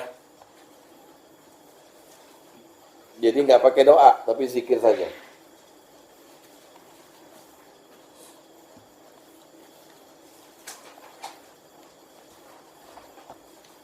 Dari Abu Hurairah, hadis nomor 1 ya. Dari Rasulullah Shallallahu Alaihi Wasallam, beliau bersabda, Man sabbahallahu dubu. Nah ini dia, dubura kulli sholatin. Barang siapa di akhir sholat. Jadi istilahnya adalah duburo atau duburi, di akhir sholat. Artinya di sesudah salam. Dubur itu, dubur, belakang itu belakang. Bukan sebelum salam, ya. Barang siapa yang di akhir sholat, ya, mensucikan Allah, mengucapkan subhanallah sebanyak 33 kali, dan memuji Allah, mengucapkan alhamdulillah selama 33 kali, dan mengagungkan Allah, membaca Allah Akbar 33 kali, yang seluruhnya berjumlah 99, kemudian disempurnakan menjadi 100 dengan bacaan La ilaha illallah wahdahu la syarikalah, lahul mulku wa lahul hamdu wa huwa ala kulli syai'in qadir, yang artinya tidak Tuhan selain Allah, tidak satu-satunya, tidak sekutu baginya, kerajaan alam dan segala puji baginya, dan dia maha berkuasa segala sesuatu, maka dosanya akan diampuni meskipun sebanyak buih di lautan. Jadi zikir yang pertama, subhanallah 33 kali, alhamdulillah 33 kali, Allah Akbar 33 kali, ditambah dengan bukan Allah Akbar kabiro. Kan sering kita Allah Akbar kabiro, alhamdulillah katsira, subhanallah murtawasila. Itu enggak ada di dalam hadisnya. Tapi langsung habis Allah Akbar terakhir 33, La ilaha illallah wahdahu la syarikalah, lahul mulku wa lahul hamdu wa huwa ala kulli syai'in qadir, maka dosanya akan diampuni walaupun sebanyak buih di lautan. Itu zikirnya. Subhanallah, subhanallah, subhanallah, subhanallah. Ya. Zikir nomor 2. Hadis nomor 2. Zikir nomor 2 ini teksnya bunyinya begini. La ilaha illallah wahdahu la syarikalah, lahul mulku wa lahul hamdu wa huwa ala kulli syai'in qadir. La haula wa la quwata illa billah. La ilaha illallah wa la na'budu illa iyyah. Lahul fadlu wa lahus sana'ul hasan. La ilaha illallah mukhlishina lahud dina walau karihal kafirun. Itu zikir nomor 2. Silakan dipakai, silakan enggak, hukumnya sunnah. Ini udah ada pernah yang pakai belum? Udah, Pak Luli udah. Ya. Zikir nomor 3, hadis nomor 3. Ini perhatikan baik-baik ya. Bedanya dengan yang atas. La ilaha illallah wahdahu la syarikalah, lahul mulku wa lahul hamdu wa huwa ala kulli yuhyi wa yumit wa huwa ala kulli syai'in qadir. Ya. Artinya itu lalu dibaca 10 kali setiap selesai salat maghrib dan subuh saja. Ya, kalau yang tadi kan umum di 5 waktu. Hadis nomor 3 itu setiap selesai maghrib dan salat subuh bacanya ada yuhyi dan yumitnya. La ilaha illallah wahdahu la syarikalah, lahul mulku wa lahul hamdu yuhyi wa yumit wa huwa ala kulli syai'in qadir. sebenarnya la ilaha illallah wahdahu la syarikalah lahul mulku wa lahul hamdu wa huwa ala kulli syai'in qadir, di luar selesai sholat apabila dibaca 100 kali, ya, maka akan diampuni dosanya 100 kali. Kan tadi kan disebutin tuh yang di habis salat asar, maghrib, isya segala macam itu loh. Nggak disebutin berapa kali kan? Cuman nutup itu doang. Apa? Allahu Akbar, la ilaha illallah, sekali doang. Tapi kalau di luar sholat sebetulnya ajarannya dibaca 100 kali bisa dosanya diampuni gitu. Jadi bisa divariasi sebenarnya. Sekalian sama hadis ini. Artinya 100 kali itu setiap sholat fardu 5 kali gitu. 5 kali? Enggak dong. 20 kali, sorry. Ya. Terserah. Atau mau di waktu petang atau waktu sore silakan aja. Hadis nomor 15. Pak Luli tolong baca. Hadis nomor 15. Bismillahirrahmanirrahim.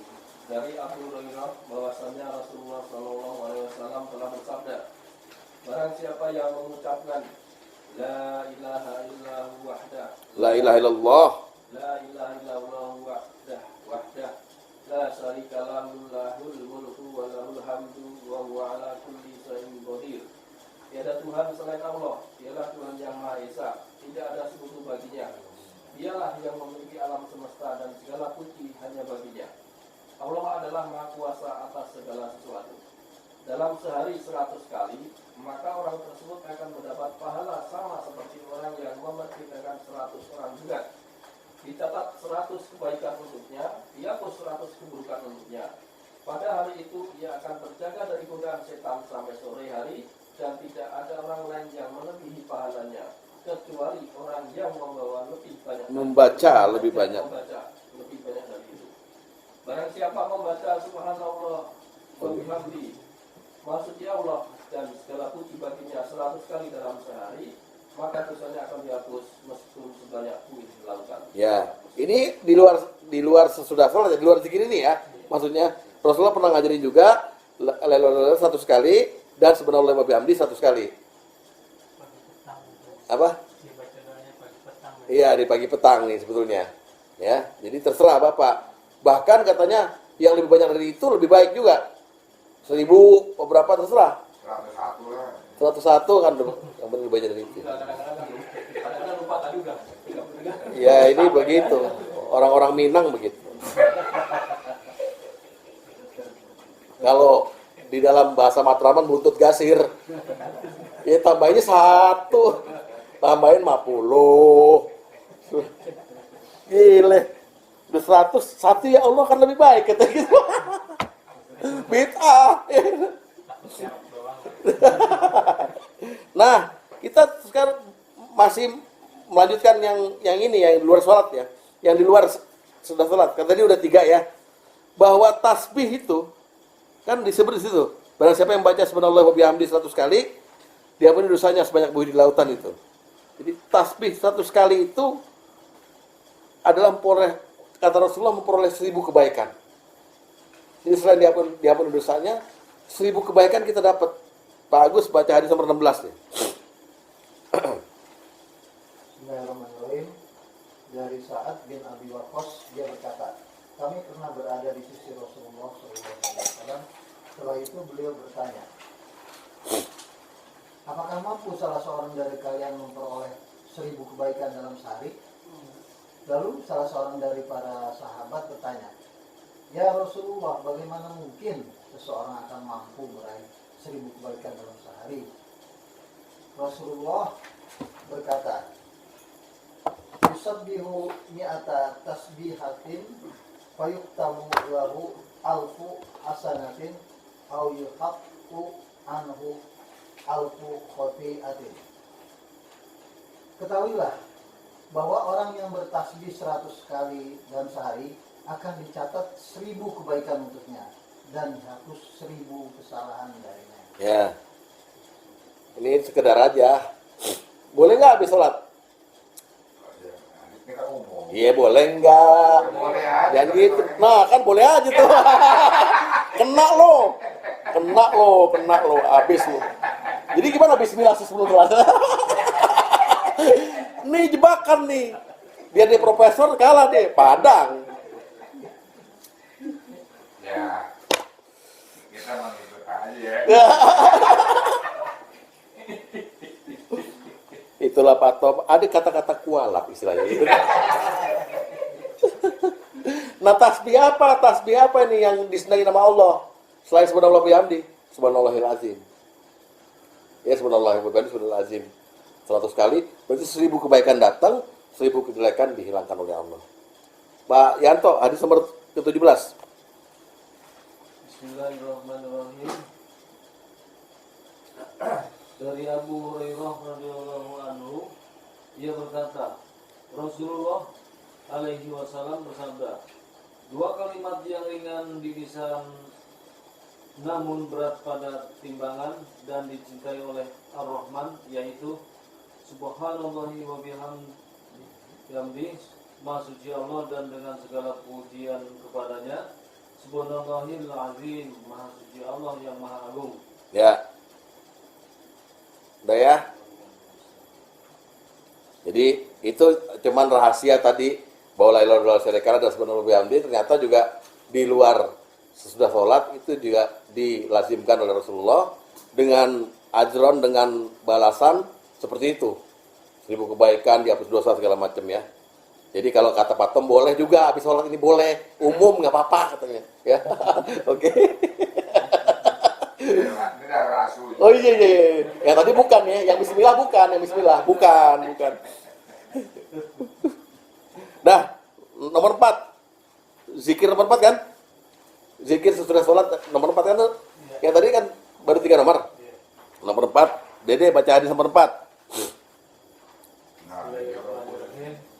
Dari Aisyah, dia berkata, Rasulullah Shallallahu Alaihi Wasallam apabila usai salam dalam salat tidak langsung duduk kecuali setelah membaca doa. Sebentar, maksudnya nggak langsung duduk apa? Dari duduk tahiyat itu, yang namanya duduk tawarruk, Rasulullah nggak langsung duduk iftiras atau nggak langsung sila ngadep ke jemaah, ya. Tetapi sebelum itu masih duduk posisi habis salam itu baca ini, Allahumma antas salam wa minkas salam tabarakta ya dzal jalali wal ikram. Ya Allah, Engkau Maha Pemberi kedamaian. Dari Engkaulah datangnya kedamaian. Maha Pemberi keberkahan, Maha Pemberi keberkahan Engkau. Wahai Zat yang Maha Agung dan Mulia. Ya. Lalu ada teks yang lain, Allahumma antas salam wa minkas salam wa ilaika ya'udus salam fa inna rabbana bis salam wa dakhal jannata darussalam tabarakta rabbana gitu. Itu teks itu adalah teks tambahan sisipan dari hadis-hadis Tirmizi. Yang sahabat-sahabat lain mendengarnya begitu gitu. Tapi ini yang paling rojih. Jadi yang paling rojih cuman hanya pendek aja, Allahumma antas salam wa minkas salam tabarakta ya dzal jalali wal ikram. Pakai yang ini aja ya. Baru duduknya berubah boleh gitu. Udah berubah. Ya. Terus zikir nomor 5, bacaan khusus setelah salat subuh. Jadi ini setelah salat subuh khusus nih, yang nomor 5. Bang Aman. Bismillahirrahmanirrahim. Dari Juwairiyah, bahwasanya Rasulullah SAW keluar dari rumah Juwairiyah pada hari usai salat subuh dan dia tetap di tempat salatnya. Tak lama kemudian Rasulullah SAW kembali setelah terbit fajar pada waktu duha. Sedangkan Juwairiyah masih duduk di tempat salatnya. Setelah itu Rasulullah menyapanya, "Ya Juwairiyah, kamu masih belum beranjak dari tempat salatmu?" Juwairiyah menjawab, "Ya, saya masih di sini, di tempat semula ya Rasulullah." Kemudian Rasulullah SAW berkata, "Setelah keluar tadi, aku telah mengucapkan 4 rangkaian kata-kata sebanyak 3 kali. 3 kali ya. Ya. Di mana jika dibandingkan dengan apa yang kamu baca seharian, tentu akan sebanding, yaitu Subhanallah wa bihamdi, adada khalqi, wa ridha nafsi, wa zinata arsy, wa midada kalimati. Maha suci Allah dengan segala puji baginya, sebanyak hitungan makhluknya, menurut keridhaannya, menurut kebesaran arasnya, dan sebanyak paparan kalimatnya." Ya. Jadi habis subuh khusus baca ini, maka nilainya menandingi zikir seharian. Wah, Pak Asep mau bilang ini aja deh, diskon. Diskon gede. Ya. Itulah zikir-zikir sesudah sholat. Tapi tetap bisa. Pikirnya tetap bisa menafikan yang lain juga. Oh enggak. Monggo aja. Kalau misalnya mau ringkes karena habis subuh mau pergi buru-buru, pakai ini nggak apa-apa gitu. Ini situasional. Ya, pakai ini aja ya. Dibaca juga nggak apa-apa, yang lain dibaca, ini dibaca juga nggak apa-apa. Ya kan? Tapi nilainya lebih tinggi ini gitu dibanding zikir seharian. Nah, sekarang zikir dan doa. Sudah sholat, jadi zikir digabung doa. Ya. Tadi zikir doang kan? Ada 5 ya. Zikir dan doa ada 2. Hadis nomor 6, Pak Asep. Dari Warad Maula Muhirah bin Syu'bah, dia berkata, Muhirah bin Syu'bah pernah menulis surat kepada Muawiyah bahwa Rasulullah SAW jika selesai sholat dan telah mengucapkan salam, beliau mengucapkan La ilaha illallahu La ilaha illallahu La ilaha illallahu wahdahu wahdahu la syarikalah lahul mulku wa lahul hamdu wa huwa ala kulli syai'in qadir. Allahumma la mani'a mani'a lima lima a'taita ataita wala wala mu'tiya mu'tiya lima manata lima manata wala yanfa'u zal jaddi jadil min kal jad. Tiada Tuhan selain Allah, dialah yang esa, tiada sekutu baginya kekuasaan, pujian dan atas segala sesuatu dia maha berkuasa. Ya Allah, tiada yang mampu untuk menghalangi apa yang Engkau berikan, tiada yang bisa untuk memberi apa yang Engkau cegah, dan tiada manfaat keagungan seseorang yang dari keagungan-Mu. Kok ada disebut zikir dan doa? Doanya di mana? Allahumma. Ya, Allahumma lagi menyeru pada Allah. Ya, menyeru pada Allah. Yang kedua, doa dan zikir yang kedua. Hadis nomor 7. Pak Karim. Abu Asma Ar-Rahabi menceritakan kepadaku, dia berkata, ya Sauban, pelayan Rasulullah SAW menceritakan kepadaku, apabila Rasulullah SAW hendak meninggalkan sholatnya, maka beliau membaca istighfar 3 kali, lalu membaca Allahumma anta salam wa minka salam tabaraka ya ilahi wal ikhlas. Ya. Ya Allah, Engkaulah pemberi keselamatan darimu. Keselamatan Maha Suci Engkau, Maha Tuhan yang memiliki keagungan dan kemuliaan. Ya.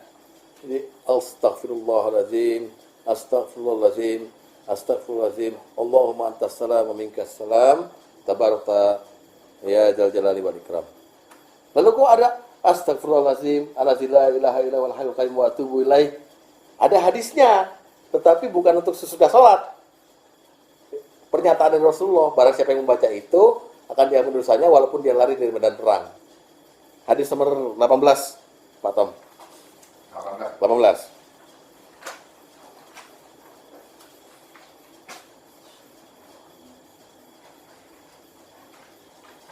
Barang siapa mengucapkan Astaghfirullahaladzim alladzi la ilaha illa huwal hayyul qayyum wa atubu ilaih, niscaya akan diampuni walaupun lari dari medan perang. Nah, pertanyaannya boleh nggak ini gantiin astagfirullah 3 kali?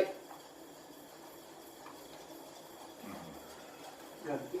Iya, kan tadi istighfar 3 kali, ya kan? Lalu membaca Allahumma Pak Tom ngeri kejebak.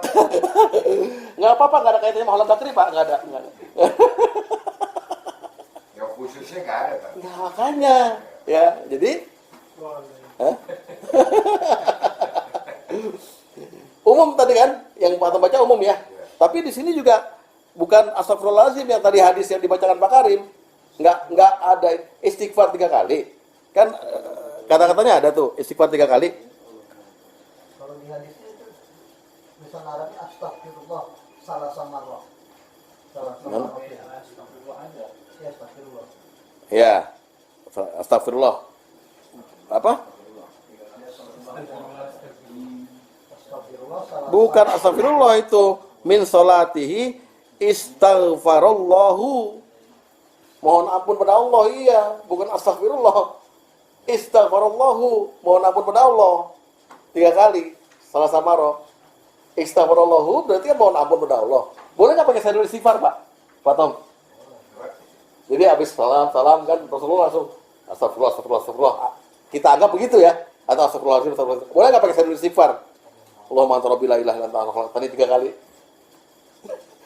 Istighfar 3 kali kok. Ya istighfar yang dicontohkan Rasul ya. astagfirullah. Bukan dicontohkan, nggak ada contohnya. Adanya dibilang istighfar 3 kali. Iya. Istighfarnya bisa hanya malam mantap. Maka itu di situ letak bukan. Istighfarnya umum di situ kan. Iya, istighfarnya umum soalnya. Makanya tadi yang dibaca Pak Atom itu. Hadisnya khusus, istighfarnya umum. Iya, oh cakep. Mak untuk menghibur diri begitu. Daripada ngejebak.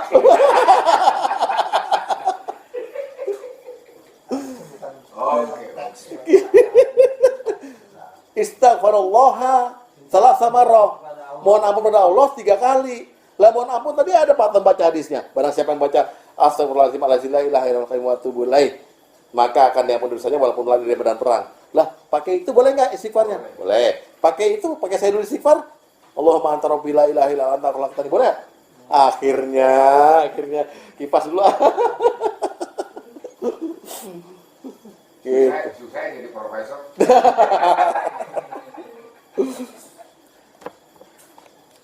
Nah, sekarang doa saja. Jadi doa sama tadi zikir saja. Terus zikir plus doa, sekarang doa saja. Habis sholat apa aja doa itu? Pertama doa kesaksian dari Sa'ad bin Abi Waqqas. Ya, doa yang pernah dilihat oleh Sa'ad bin Abi Waqqas, Rasulullah mengucapkan apa? Hadis nomor 8. Ayo Pak Luli.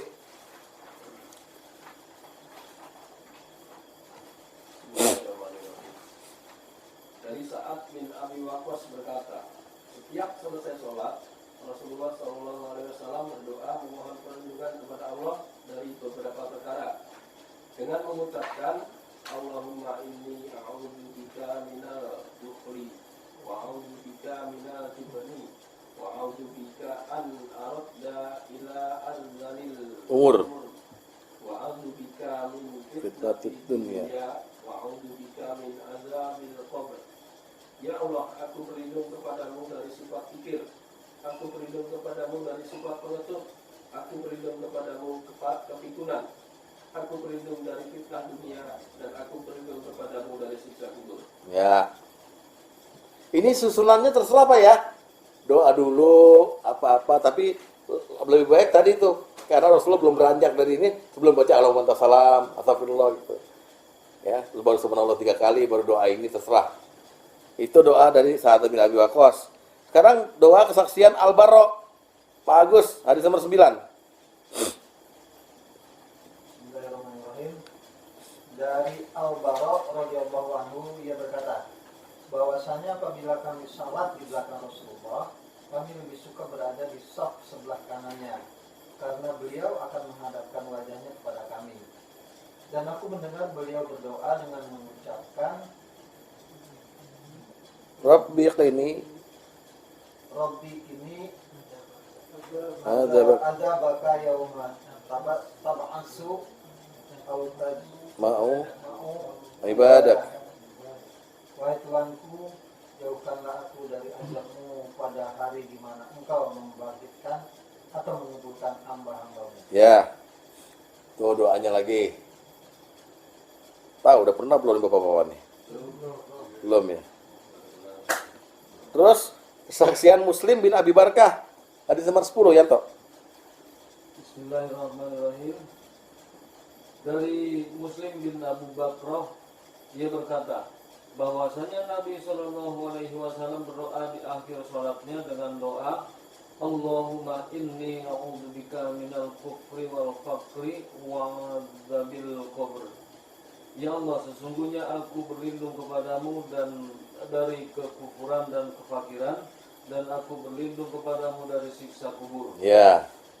Pak Tom dibaca semua boleh nggak tuh yang 3 tuh? Doa-doa boleh ya? Boleh. Semua, boleh. Ya khusus mana? Semua ya? Kan setelah sholat. Iya, semua. Tapi nggak hafal kan? Masalah lain. Hafal nggak hafal masalah lain tuh ya. Doa kesaksian Mu'az bin Jabal. Dede, ada nomor 11. Diriwayatkan dari Mu'az bin Jabal bahwasanya Rasulullah SAW memegang tangannya dan bersabda, "Ya Mu'az, demi Allah, sungguh aku mencintaimu.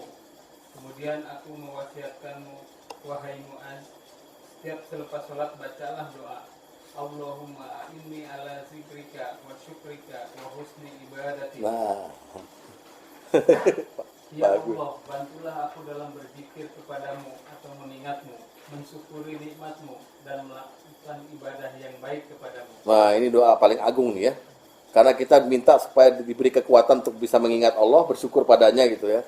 Nah, ini ada kata-kata ini Pak Agus. Min duburi sholat.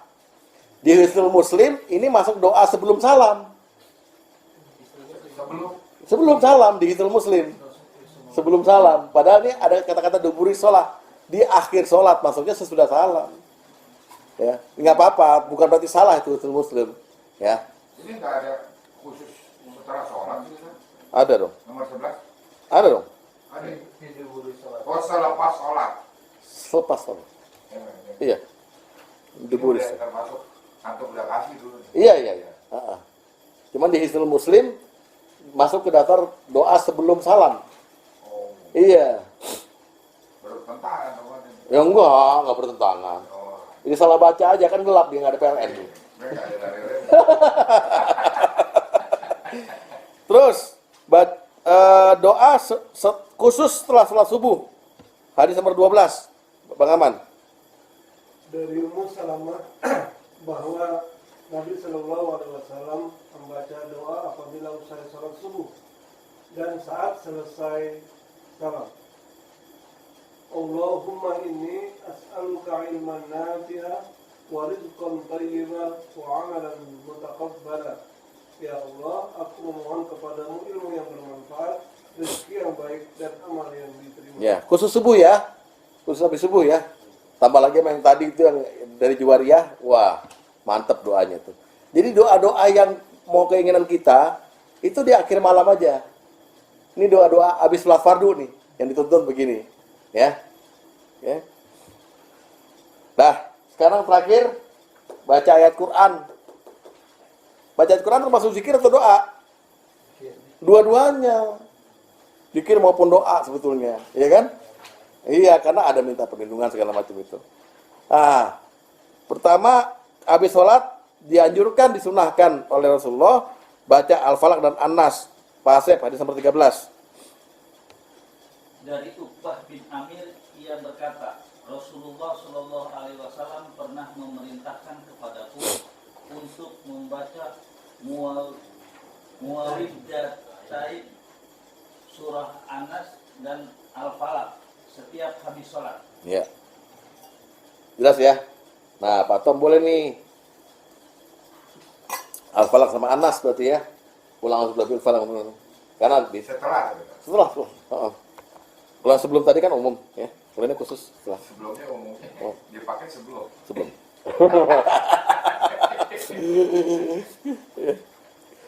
Pak, kemudian baca ayat kursi. Pak Karim, hadis nomor 14.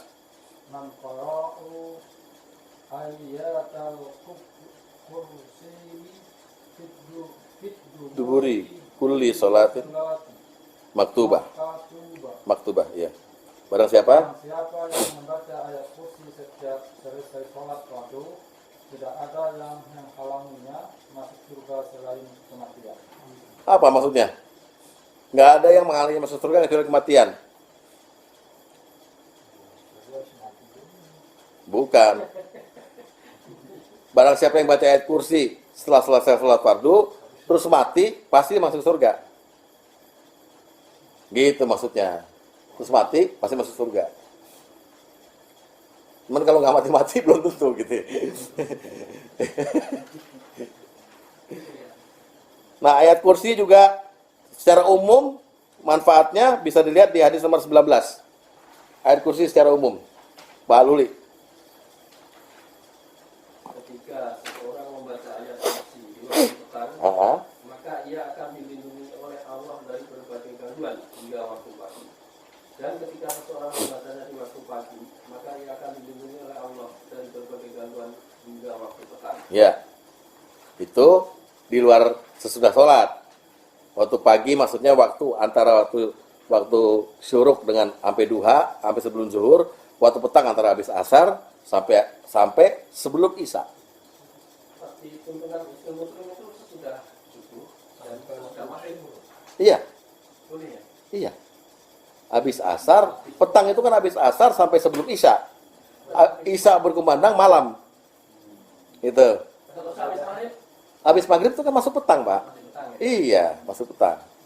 Ya, ayat kursi ya. Yang bacanya sudah subuh dan sudah. Ya. Nah, itu. Jadi kalau kita review hari ini kita membahas masalah zikir dan doa sebelum dan sesudah sholat, diawali dengan ta'rif zikir, fadilah zikir dan adab zikir. Lalu ta'rif doa, fadilah doa dan adab berdoa. Disambung dengan keterangan mengenai bacaan-bacaan zikir dan doa sebelum sholat yang diamalkan oleh masyarakat luas, di mana didahului dengan keterangan dari Imam Ahmad dan Ibnu Qayyim bahwa tidak ada bacaan yang Rasulullah tuntun, nggak dinukil dari para sahabat juga. Kemudian ada juga orang yang membaca Bismillah ataupun An-Nas dan Al-Falaq berdasarkan hadis umum. Lalu kemudian ada bacaan-bacaan sesudah sholat yang terdiri dari zikir dan doa saja, dan membaca ayat-ayat Al-Quran. Semoga bisa kita amalkan dan bisa kita lazimkan dalam kehidupan kita masing-masing. Demikian, semoga ada manfaatnya. Usikum nafsi bitaqallah. Wassalamualaikum warahmatullahi wabarakatuh.